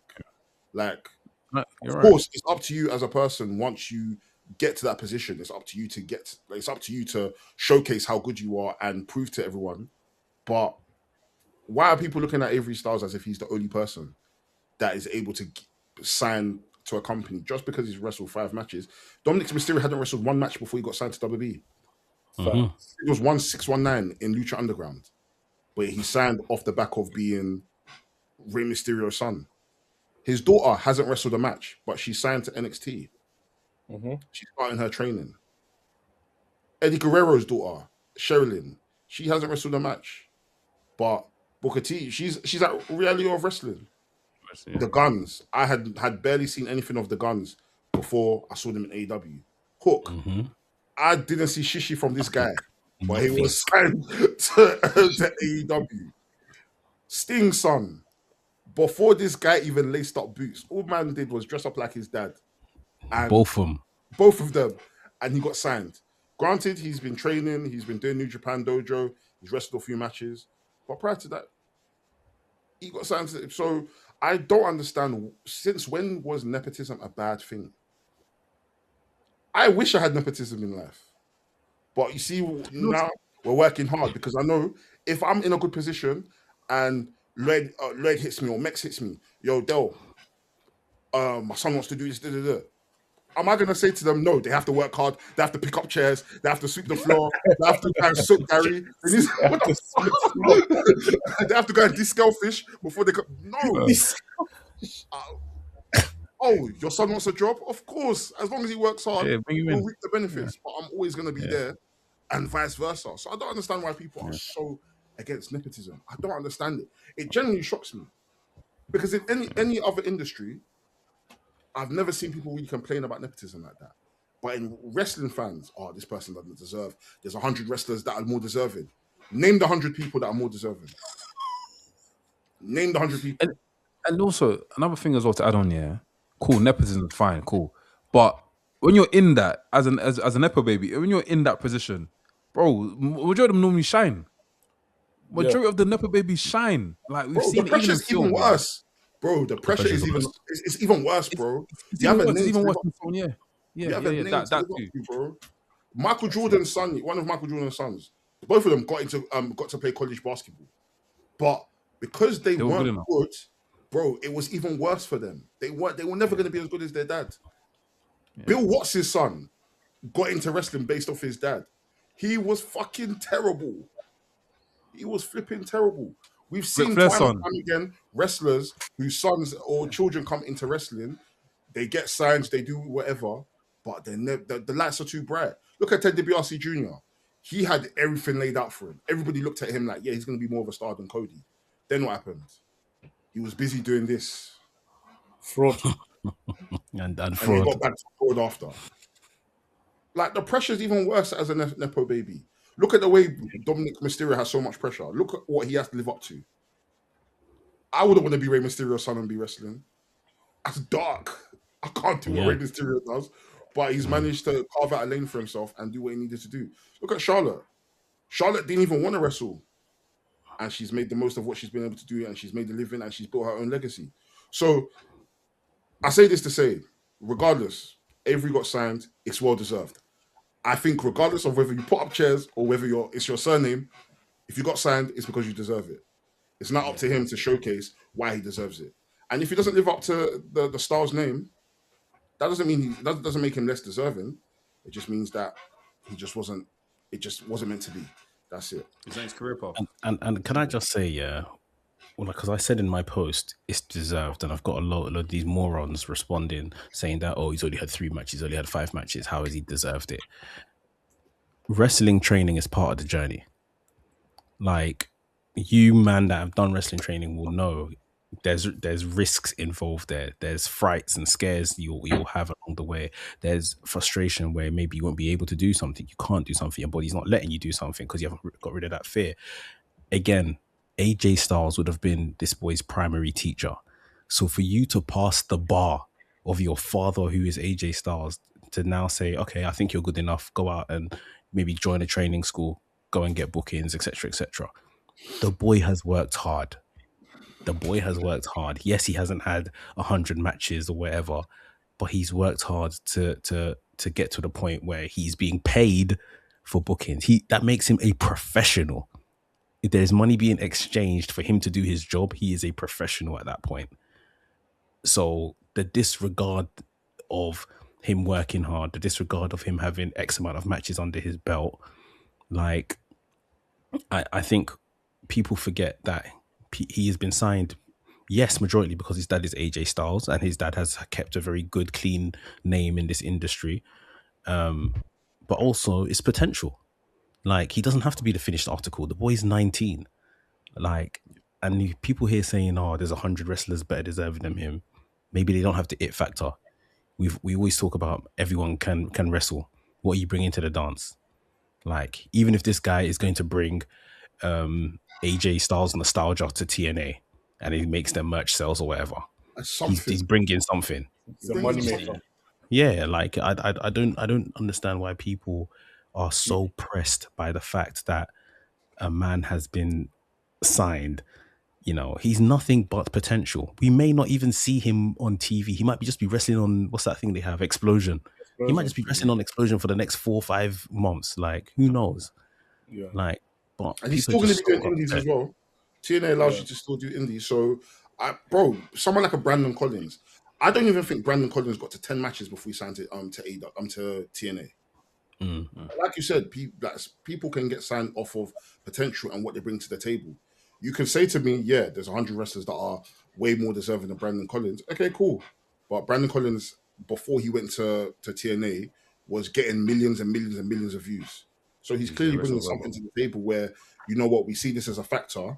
You're quite good in ring, but as you continue to grow in TNA, 1, you're going to be bringing eyeballs to the product, and 2, you're going to be getting better. It's give and take at the end of the day. So yeah, there might be 100 wrestlers that are better than that might be better than Avery Styles, but at the same time, there's clearly something that TNA see. 1, he's the son of AJ Styles, and 2, it's quite clear that it's important for Avery Styles to be signed to a company that he knows that shaped his dad's career, so he wants that for himself as well. The same way with Dominic Mysterio. Dominic Mysterio could have, if he wanted to, he could have wrestled indies, he could have maybe wrestled Lucha Underground, he could have wrestled, but it's quite clear that some of these wrestlers end up wanting to be at certain companies because their parents were there. Bro, Dean Malenko's daughter has had one match. Yeah. Wrestled her debut match in Noah. That week, she had she came back from Japan, had the WWE tryout. She got signed. Yeah. I've not seen anybody say she doesn't deserve it, or yeah, it's her name. Yes, name value will always help, which is, I think, why are people mad at that? If people's surnames were Rothschild, if people's surnames are all these crazy surnames of billionaire oligarchs and all of that kind of stuff, nobody would be complaining and saying, "Oh, nepotism." Bro, listen, me, if I was a Nympho baby, I listen. If I was a Nympho baby, I would be collecting checks up and down, bro. I don't Nympho baby. I don't give a heck because I don't understand. It just wildens me, and it just makes me feel like people aren't seeked in reality. What do you mean that you're upset that people are using their surnames to get ahead in life and to better themselves? Is that not what life is about? It's the same way as being an older sibling and your younger sibling comes to your school. The nepotism is not going to. People are robbing your siblings, Hey, bro. it's facts. It's Yeah, facts. people, bro, jump, bro. Oh, what? It's You're Derek's facts. sister. You're Derek's brother. All right, cool. If you need anything, shout me. That is There you nepotism. go. Or some of these people are geeks and they've never had that because they're the ones that are getting beaten up and getting thrown into lockers and getting their heads shoved in toilets. So the minute that they hear nepotism is, Dorks. bro, people need to That's open their it. brain, man, Cool. open their third eye, man. Nepotism is That's good, fun. and I'm all for it. Even if you're shit, and you sign to WWE, good, great. But prove to me that the money you're making and the contract you're getting, bro. We've seen so many people come to WWE and they shit the bed, but they come to WWE based on the fact that they're part of the bloodline, they're part of the Fatu family, they're part of the Anoa'i family. But then what happens? Look at Sean Maluta, that was in the Cruiserweight Classic. They Yeah. kept batting us on the head. Yeah, he's Roman Reigns' cousin, he's the Usos' cousin. Where is he now? I haven't seen that nigga in years. He's probably still working hard, and good on him. He's cool. But he ain't been back since. And people are now trying to do threads. Yeah, these are the bloodline members that haven't been. That nigga was in WWE and failed and fumbled, bro. Get that nigga out of here. Never helping everyone. Pick Do up you know the what's real. interesting about that? You know what's interesting about that as well? There's even people that sign to big companies and they've never wrestled in their life. They're trained by the company that they're signed for. Like, should we be saying that they don't deserve it? Like they've never wrestled before, they've never been on the indies before. Right. That's the whole NIL program. None of these men Literally. have done wrestling. They've come from gymnastics, American football, and every other sport under the sun. Yeah, And they've not earned their right, like some people are saying. like honestly, I just think it's a backwards mentality to have. I'm a big fan of, if you've worked hard and you've kept your name clean in whatever industry it is, and your son wants a through ball, your daughter wants a through ball into this career, then if you've got enough pull to make it happen, make it happen. I'm also a big fan of when they arrive, they need to do their part now to keep your family name there and to train hard and work hard and to almost grow out of the shadow of who your mum was, who your dad was. And then I put on the post as well, which I'll read out now, the definition of nepotism. So this is all incorrect. The whole discussion of what people are saying is incorrect. Nepotism is the practice of people in power using their position to unfairly give jobs, promotions, or special advantages to family members. So every Styles has got a job at TNA. AJ Styles is a coach in WWE. So at best, this is a special advantage, but he hasn't given him the job because he doesn't even work in the same company. AJ Styles can't even give Avery Styles a job in WWE. He could put in a good recommendation. There could be a special advantage, but he can't give him a job. Yeah. So the whole nepotism thing, I know it's just being put as an umbrella for this kind of treatment, but it's incorrect completely. Like, he is nothing in TNA. He is nothing more than the son of AJ Styles. Yeah. He still needs to go out there and prove himself, and he still needs to showcase himself. Yeah. People forget that wrestling, when you're signing wrestlers, it's an investment at the end of the day. I'm investing in this wrestler, and the end result is that this person is going to make me money. It doesn't necessarily mean that because so-and-so from Saskatchewan is a better wrestler, ultimately that makes him a way better investment. It doesn't make any sense. Like, at the end of the day, name holds weight. And this is people. We want to get in on something before other people get in on it. Because, like you said, WWE could have easily signed. AEW could have easily said, you know what, let's sign this kid because he's the son of one of the greatest wrestlers of all time. But TNF said, you know what, there's legacy behind this surname within this company. Why don't we continue it and let's continue this legacy? And it makes so much sense. And also, that's helping bridge that gap as well. I just think that people need to get their head out of the gutter, man. 100. AJ Styles probably has the greatest match in TNA history, involved in the greatest match in TNA history, right? Why wouldn't I sign his son? Like, if years after the man had that match, he has a son and he might even be half as good as his dad is, why wouldn't I sign him? It doesn't make sense why people are so pressed by this. People just need to go a life, man. Trust me. Just get a life. People just gonna complain, man. I would just be happy, man. Be happy for the kid. He signed. People are just miserable. Bro, man didn't have to grind in the indies for years. We didn't have to go on Twitter and do hashtag sign Avery. He deserves it. He got it way before then. Surely that should be like a merit of, oh shit, like this is dope. Maybe the other companies will follow through and do something similar like that. Yeah. But all of a sudden it's complaint. Nah, he doesn't deserve it. There's 100 other wrestlers. He didn't pick up chairs. He hasn't worked hard. He hasn't paid his dues. So fucking what? Bro, it's actually so crazy that you say that, because even if they did not sign him, people will be complaining saying they should have signed him or WWE should have signed him. It's mad. People are just complaining for the sake of complaining. Wrestling fans were born to be miserable. That's my conclusion. Yeah. Wrestling fans are like, you can't be happy as a wrestling fan. You have to be miserable. You always have to find something to complain about. That's why, for the most part, wrestling fans, they'll watch a show. They can't be happy about the show. For them to feel like their cortisol is high and their testosterone is bubbling, yet they have to complain. And guys, come on, man. When the bell rings and the show is done, go about your life. And these niggas people aren't lip-syncing enough. That's the problem.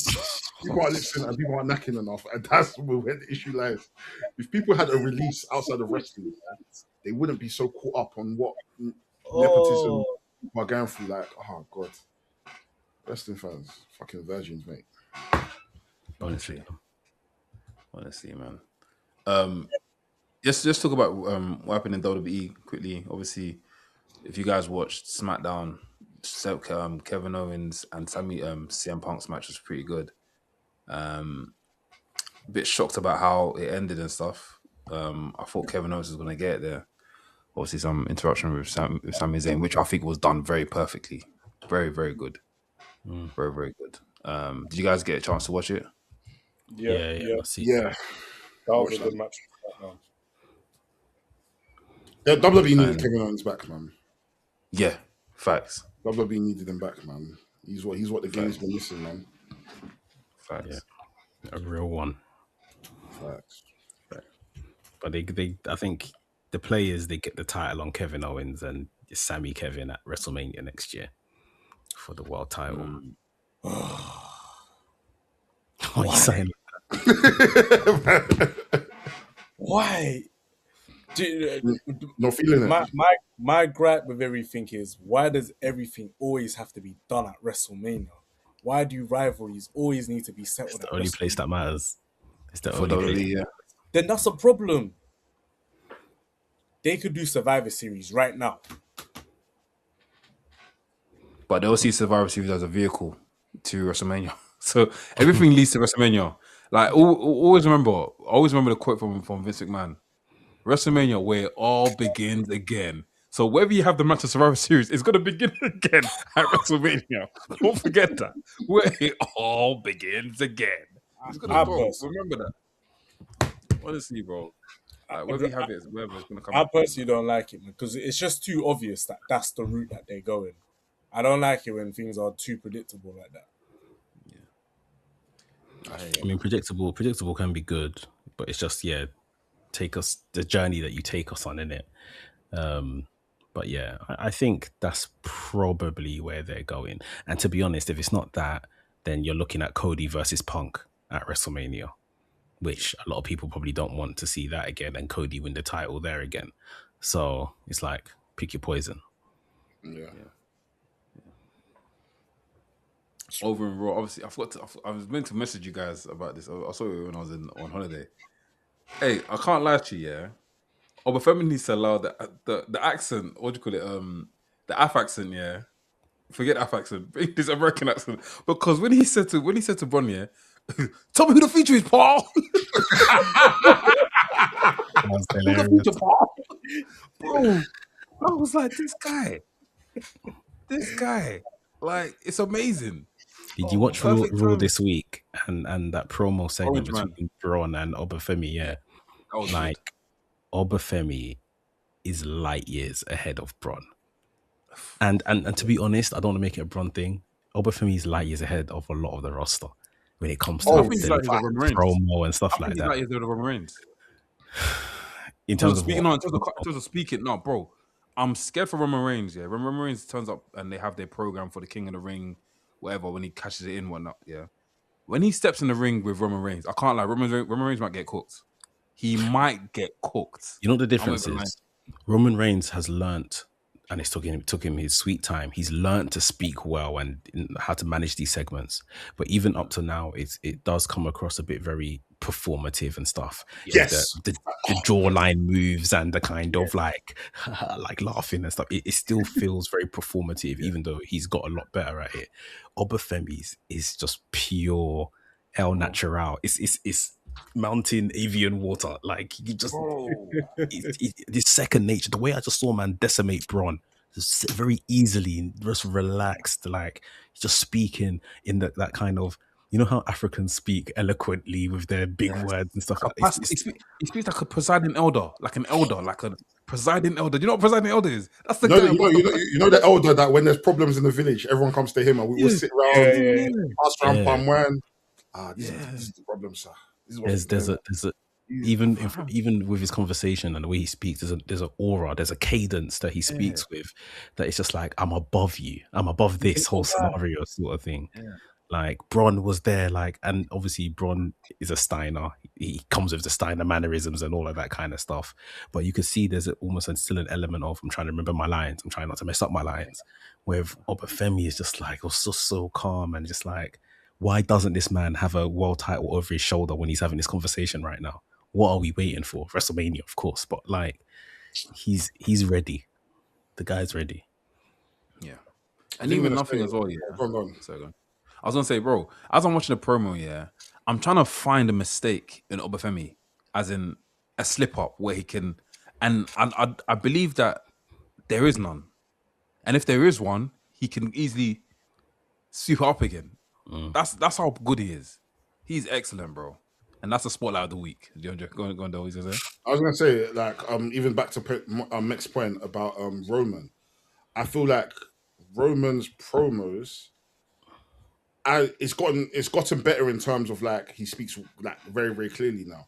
But I do feel like I preferred his promos like in the peak of the bloodline. It felt more natural. Yeah. It felt more natural. Whereas now it feels very much like I'm a TKO guy. I just need to speak clearly and I just need to speak slowly so people can understand. Whereas before, there was this like attitude, there was this like this vigor and vim to him. Like I remember the problem with my camera. And I was like it felt like I feel like I'm watching Joe. I feel like I'm watching Joe cut promos.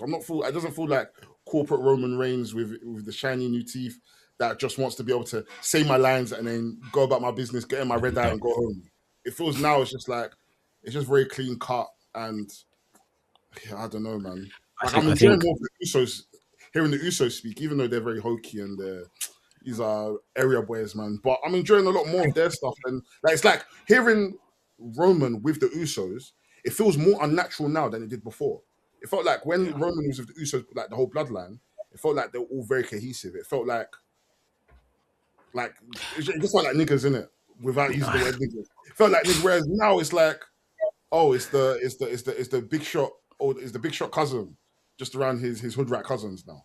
That's how it feels. I think the issue is like the like you said, these men have always been the hood rat cousins, or they've always just been the second in command in it, so they can be themselves.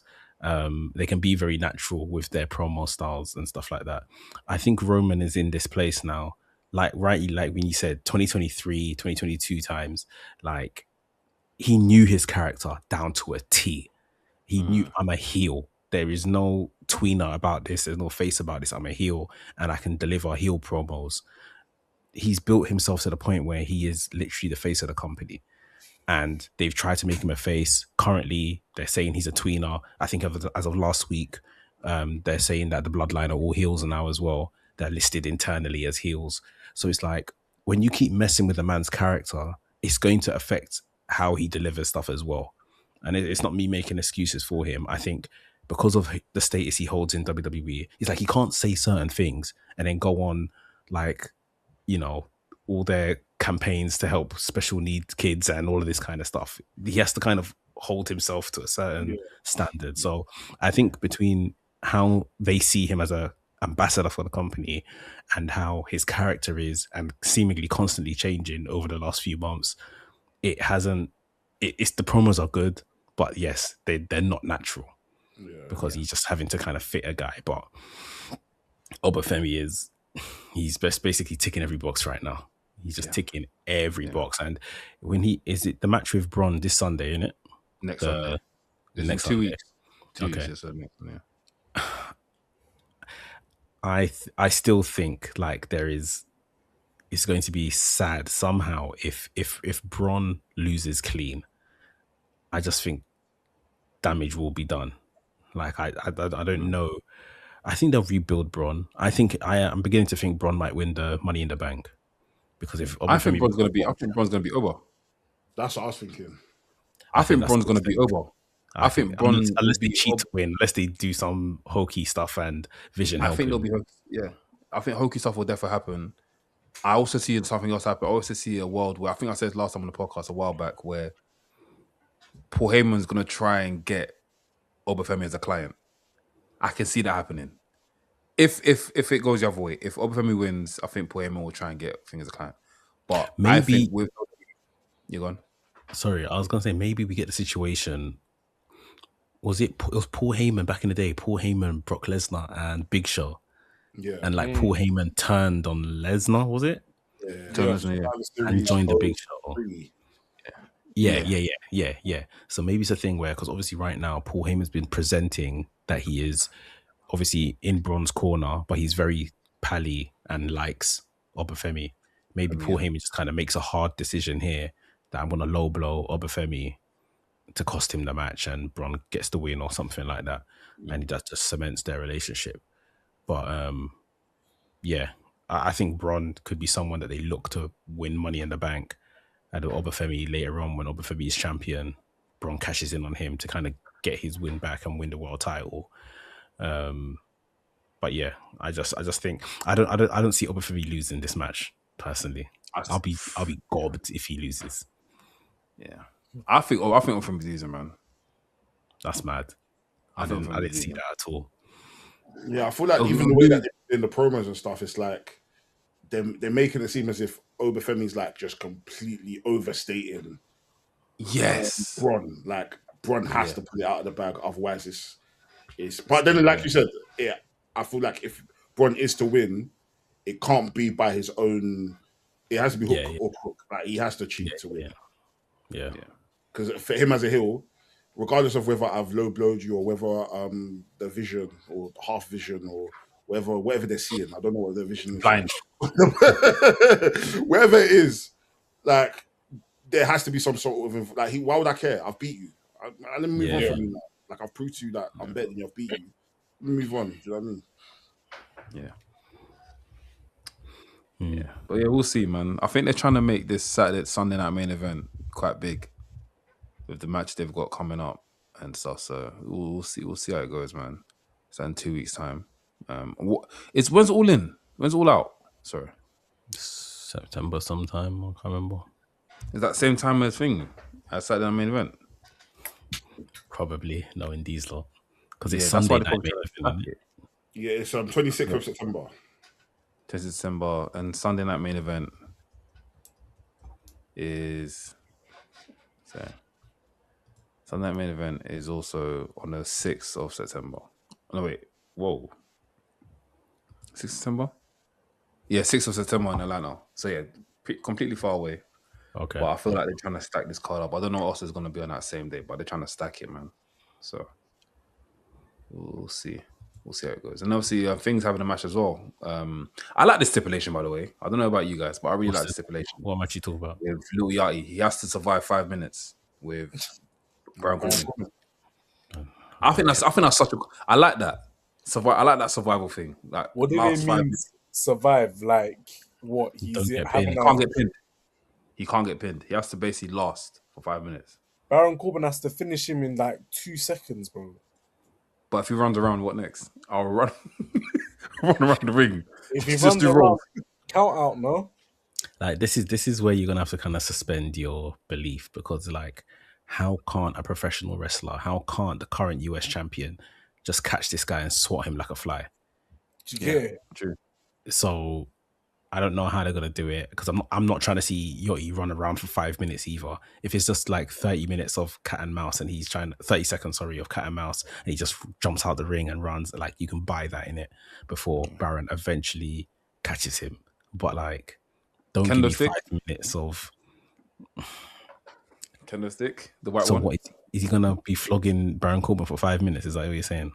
I'm thinking the thing where it's like they try to fight, they try to have a proper match and stuff, but Lil Yachty tries to give the kendo stick, and I think Trick Williams is allowed at ringside, isn't it? I guess So because Trick Williams ultimately probably- Baron yeah. Corbin is going to lose this match, surely. He has to, to kind of motivate the rematch for Trick Williams and Baron Corbin, which is crazy to me. I don't know. Like, I think the way this match is going to be booked is the typical. Let's say Baron Corbin hits him with an end of day straight away. 1, 2, he's going to hold up Little Yachty's head. He's going to toy with him for the next few minutes. complacent. Yeah, I feel like that's how it's going to be booked. Little Yachty's going to have maybe some sort of like hope spot. He's going to fight back, and Baron Corbin's like, no, it's time for this. But it's maybe like 20 seconds on the clock. It will either be a draw, so technically Baron would have lost, or it's going to be like a clean roll up. And is that how your US champion to be going out with his fairy belt? So a man that's just returned is going to get a roll up by Little Yachty. Yeah. That's dark, bro. Whether we like it or not, he's going to win. Whether we like it. Yeah. I think he has to win. Like, but yeah, we'll see. We'll see for sure. And yeah, Randy Orton and Cody. That's one thing that popped up on Saturday as well. Say Saturday, Friday as well. I am slightly getting invested in this again. I think they can do something pretty cool with it. Problem is, how far is Randy Orton gonna go to win this match, or even just to prove a point? Are we gonna see a heel Randy Orton, or are we just gonna see the same old Randy Orton as we've seen before? Not Randy Orton, sorry, Cody, as we've seen before. Like, how far do you think we're gonna go with this, bros? I'm not buying. I'm not buying however far they can go. Like, it's just a hard until they do it. I'm not letting my brain wander like, oh, this can be great or epic, like, because this had its time and its place, and they decided to bring in Pat McAfee to rubbish it. Like, so you have to now actually mash the works now if you want me to kind of believe that this is going to be what this should have been. I'm not just leaving this down to, kayfabe and let me just believe because it's wrestling. No. Yeah. Show me someone's head getting busted up or someone's character changing, like, for real. Show me hair dying. Show me the hair being dyed. Like, show me the product. Show me the product that I want to see die. That's it, fam. You know what I mean? Show me a different theme song, bro. This is emotional damage, bro. So I need to see the works get mashed before I believe again. Yeah. Facts. I don't think they're going to turn Cody heel until WrestleMania. Maybe, yeah. Knowing Cody would want to do a pay-per-view that's similar to Bash at the Beach, bro. Knowing Cody, bro. Well, while they're having this match, their match is in Atlanta, innit? Atlanta, yeah. Hometown. Cody. So, who knows what may happen there, but let's see. Yeah. Who knows? Let's see, man. But yeah, guys, man, all in week. All ins on Sunday. Let us know you guys' prediction as well in the comments. A lot of wrestling to catch up on as well. Go on. I was gonna say Royce Keys and the Mandem. I forgot about that. OTM, yes. OTM, yeah. Yeah. What do you That's think? probably one of the best endings of Raw I've seen in a very, very, very, very long time. It was gas. A very, very, very long time. Very gas. I enjoyed it. Anyone can get in on Bronco Nima and what's the name again? Bronco Nima and Lucian. What's the name again? Lucian Price. Yeah. The Nigerian looking one. The Igbo boy. Is he actually Nigerian? He's Nigerian, bro. Oh, You should right. no, but I actually looked at him. I was like, bro, this guy looks Nigerian, bro. His name's Namdi. Yeah. Okay. Sick. Ain't that what's it His called? name's What's her name? Thing's ex-boyfriend. Who? Levice. Lola Vibe. Or was she with? apparently. Yeah. Yeah, they did. Yeah. I didn't know. Yeah, man. The next This two guy's come actually like Nigerian. I Love actually Island. guessed that, you know. That's crazy. He has Yeah. a Nigerian nose, of course. He's got a Nigerian face. Yeah. Look at his nose and know he's Nigerian. Is he Neil? Neil, as a Is Neil he Neil program. program? He was ex American footballer, college footballer. So, but I don't know if he came through the actual Neil program. He might have just done the trial. He did. He came Okay. through. Yeah, Division 1 athlete. Crazy. The lion, the champion, the conqueror is here. Namdi. But yeah, shout out to him, man. I think the I don't know about you guys, but I feel like this is where Will Hobbs, I mean, what's it called again? Royce Keys thrives. When he's in fractions. Corey Graves calling them Hobbs in commentary. Is that Hobbs? It's Hobbs. It's Keys. That's hilarious, bro. Well, yeah, I think this is where he thrives, man. So I'm excited to see what these guys are gonna do. I saw a video he posted Mex today about is this Jacob Fatu's thing. For me, it's 100% Jacob Fatu's faction. This year, I think Royce Keys looks brilliant as part of these man, but he's not a front man of a faction. Like I think they might give it some weeks to kind of see, can he kind of work his way into that kind of persona. I just don't think that's him. I think at War Games, that's where Jacob Fatu turns and joins these man. Remember they were giving us all this, their family. They've rid up and down the road in California and this, that, and the other. Blood in, blood out. Like they've been doing that since the day that the man have been on SmackDown together. I think this is Jacob Fatu's out of the bloodline and he comes and runs with these man. We'll see. And also Jacob Fatu not even being there as well. I know they told Jacob Fatu not to not to be there and stuff. Like them to be backstage, but yeah, it makes sense as well. The fact that he wasn't there and these man just rolled out. And they even look like Jacob Fatu. They're dressing like him. Imagine Jacob Fatu as part of these man. Like it could be even a role to bring Zilla up from NXT into these as well. Yeah. Hello. I knew you were going to say that. Laps. Goons. Hey, if Blacks was here, he'll be saying the same thing. They're absolute goons. Goons, bro. I'm interested to see what happens moving forward. So, do you guys think Solo will end up going back to the bloodline? Or No. I think he needs to leave them, man. It's done. I think it's But once this program is getting- done, like, let's leave it, man. I'm a bit scared though, because LA Knight said to him, I think what he said. I can't remember word for word, but he said something along the lines of like, "I've got you, but don't let me regret this whole thing." And I feel like when someone says that, something's gonna happen where I'm not fully. I trust Solo, but I don't trust him like that.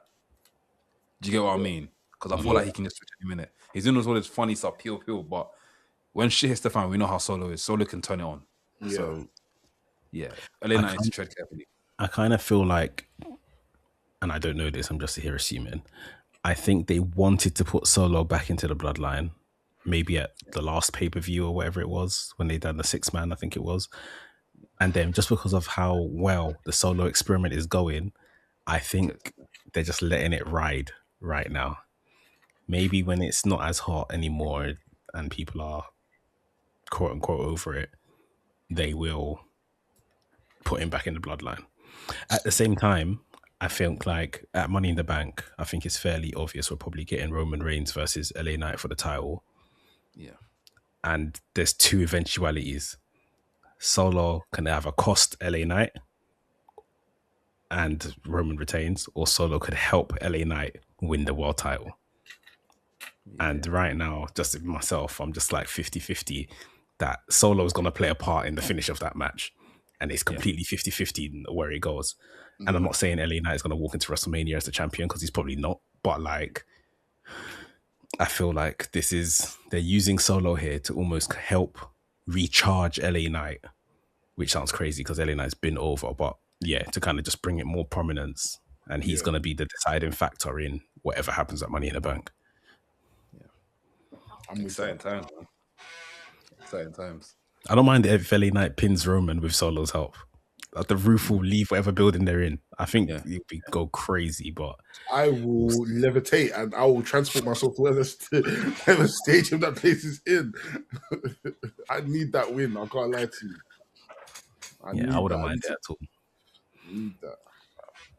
Even seeing everyone come to the ring and putting Ellen out on his shoulder, I want to see that one too. I want to see you dancing. Yeah.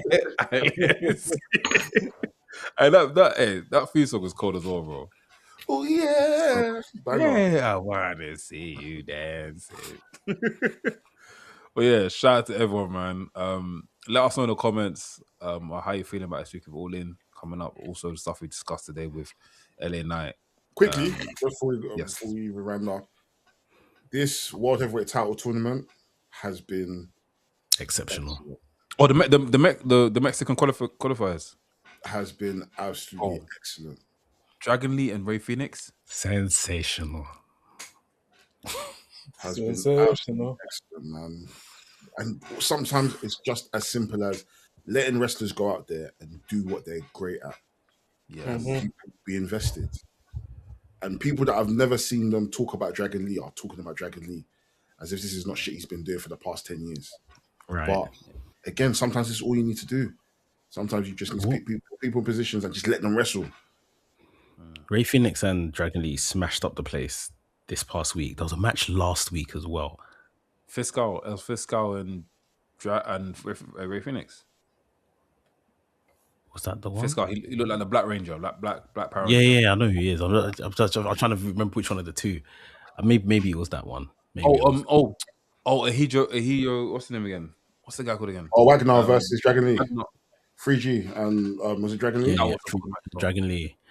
I can't remember which one it was last week, but like again, while I was away, I watched it and I watched it back. I had to watch that one again because I just thought, nah, this is brilliant. And then the Ray Phoenix and Dragon Lee match on Raw this week was fantastic as well. Like, yeah, Phoenix had a match against EK Prosper on NXT. EK Prosper, yeah, that was a good match as well. I can't lie. What they've been doing in Phoenix this last few months has been great. Just to see them revitalizing and show, you know what, we're now trying to make him look like he's on Penta's level. And I mean, naturally he is. Do you know what I mean? Yeah. But EK Prosper, the boy is cold. I'm scared for him, but I'm very excited for him. I'm scared that if he does end up going to the main roster, things might not translate the way that we want it to. They might not give him the push. But I'm very excited to see what this guy can do because I feel like week in, week out, this guy just amazes me every single time. Generally. Like, there's not been many wrestlers where I've seen them in NXT and I'm just like, I can't wait to see what this person does next week. Like, this guy is incredible. So, big up EK Prosper, man. His finisher, his backflip, like, it's like he does a backflip in the air whilst waiting to backflip. Yeah. And land on that. Like, it's mental. It's like he's doing a moonsault, but he's frog splashing in the moonsault. Yeah. Literally that. Bare airtime. I'm gonna try and watch that match as we log off. But because I mean, it's funny you said that. Look, I'm on Twitter now. The first thing I see is a gif of him jumping. Hey, do you know how he jumped? He does that every week. Leg drop. He does it every week. And just on this quickly, I know we're never gonna end this, but just on this quickly, yeah. I have had enough of D'Angelo as NXT champion. Oh yeah, it's done. Take him. Like, it's done. I don't. At this point, I think Zilla has just come in and just smoked up the place. You might have to just put the belt on him. Like Grayson Waller, I'm half invested in Grayson Waller. I don't think Santana will win it, but like when they're doing this fatal 4-way, like I feel like D'Angelo, they stripped him of his Italian gangster gimmick. And he's become less interesting. Yeah, like I didn't mind that gimmick. I knew it probably had no chance on the main roster, but like this isn't it. What he's doing now isn't it at all. Like Naraku, Evil should have beaten him for the bloody title. Like I don't know why we're still doing this with D'Angelo. I don't think he's.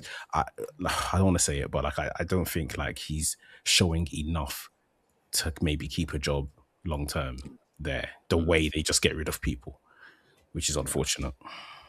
Yeah, I agree. I think it's unfortunate that he's in a match with people that are way more exciting than him. He's just very boring. Like, I genuinely just don't know what he brings to the table. But someone like Santana, Cruz Montana, Cruz Leon, whatever his fucking name is. He's a world class wrestler. Someone like what's his name, Grayson Waller, who's just come into NXT, has completely blown the roof off in terms of his promos, and he's brought like an excitement back because his promo he wasn't lying. The men have been boring for fucking God knows how long. The women have been lapping the men. And someone like Zilla, like from the way he came into NXT and has completely blown the roof off. Unfortunately, he don't know how to read, but it is what it is. You know, who cares? Who cares how to read when you're signing the 6-figure deals? Who gives a fuck? We're all Nympho babies now, man. I'm a Nympho baby. You're a Nympho baby. You're a Nympho baby.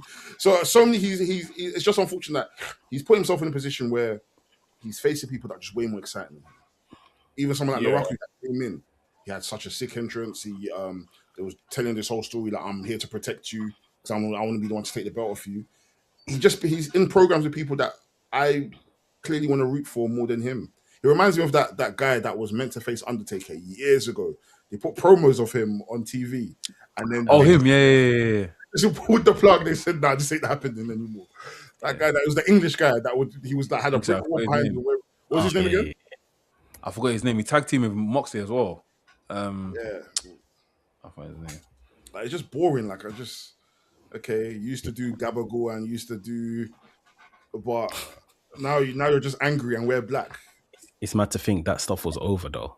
Like, and now, they tried to move him to something that would actually survive and keep him in a job, but this just isn't it. Like, even the man in the North American picture, what's that rough boy with the dreads? What's his name Keanu Carver. Keanu Carver is more interesting than him.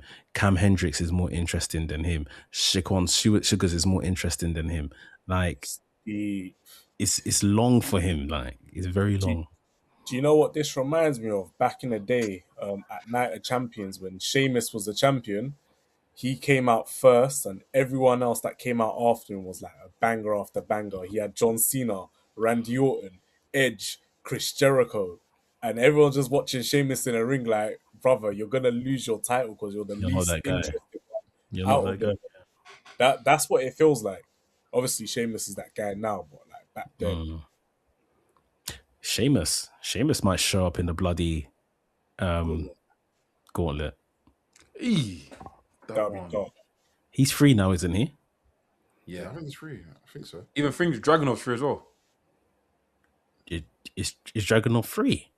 Dragunov is free, bro. He can is he said he's leaving? Bro, Dragunov can wrestle anywhere he wants. Yeah, I think he's free. He's free, bro. Boy. Yeah, he's free. Wow. So Dragunov can come out and look at the skies and do this. He even says, "Come out." Look up like this. This guy will be swinging his arm so vigorously, it'll leave his shoulder and end up on the A406. Honestly.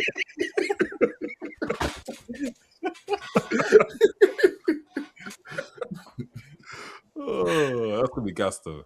That's going to be gas. Yeah, it should be good. Gas. But yeah, man, shout out to everyone that's been tuning into our podcast. We should be back with some cool stuff. You guys stay with us, man. Stay with us. Keep supporting us. Keep telling people about WRESTHINGS, man. Like, share our stuff, man, with people, man. That's how we get further, you know? Let people know what we're about. Go check out Dell's amazing interview with Andy Kilden. One of the best interviews I've seen on the channel, man, honestly. Yeah. Andy Kilden got a lot of gems, a lot of stuff, you know. If you guys didn't know what Andy Kilden's job was in Rev Pro and how much Rev Pro means to him and how much the Wembley show means to him as well as the wrestlers, bro, I implore you to go watch that, man. Honestly, great stuff, man. And before we leave, I know we done a spotlight last time, but if one of you guys could give us a spotlight on a match that someone should watch of a wrestler that's, you know, that you think that needs that spotlight or something like that, or just a match in general. Nick Wayne and Bandido. That's the match of the week, yeah.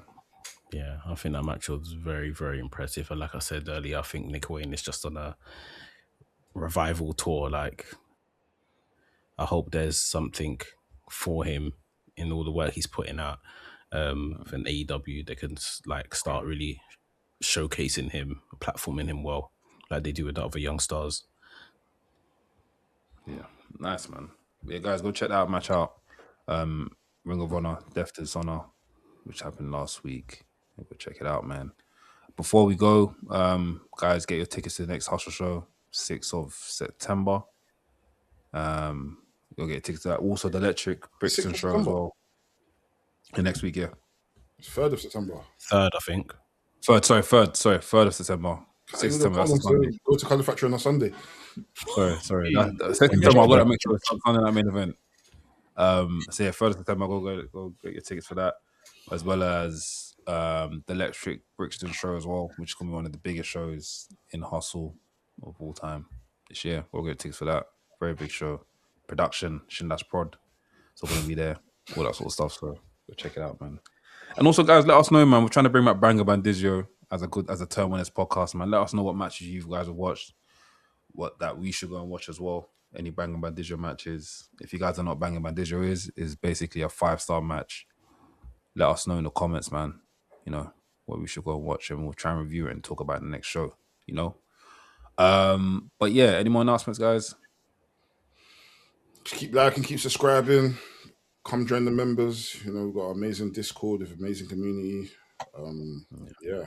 Keep supporting us. Keep liking. Subscribe to Mex as well. You know. Yeah. Supporting the Mandem, man. We're doing this all for you guys, and you know, we're just gonna continue pushing wrestling, giving you guys good content. Also, I want to give a shout out to our guy Mike. Mike has his Micomania Festival next month. He's turning his dream into reality. They were wrestling in his backyard on on concrete, and now he's got a ring, he's got a venue, and yeah, he's gonna have a few wrestlers there. You never know who you might see there. You don't know who might be booked. Well, you know. But yeah, go support our bro, man. You know what I mean? We'll clip this for you. Go support, go buy tickets, and yeah, man, something completely different. Some of his boys are going to be wrestling. You might see some of your faves wrestling as well. So yeah, man, let's keep pushing the culture, man. Let's keep doing it, man. Shout out to Mike, man. Shout out to Mike. Yeah. But yeah, man, I've been Anafi. Doughboy. Laps. Mex.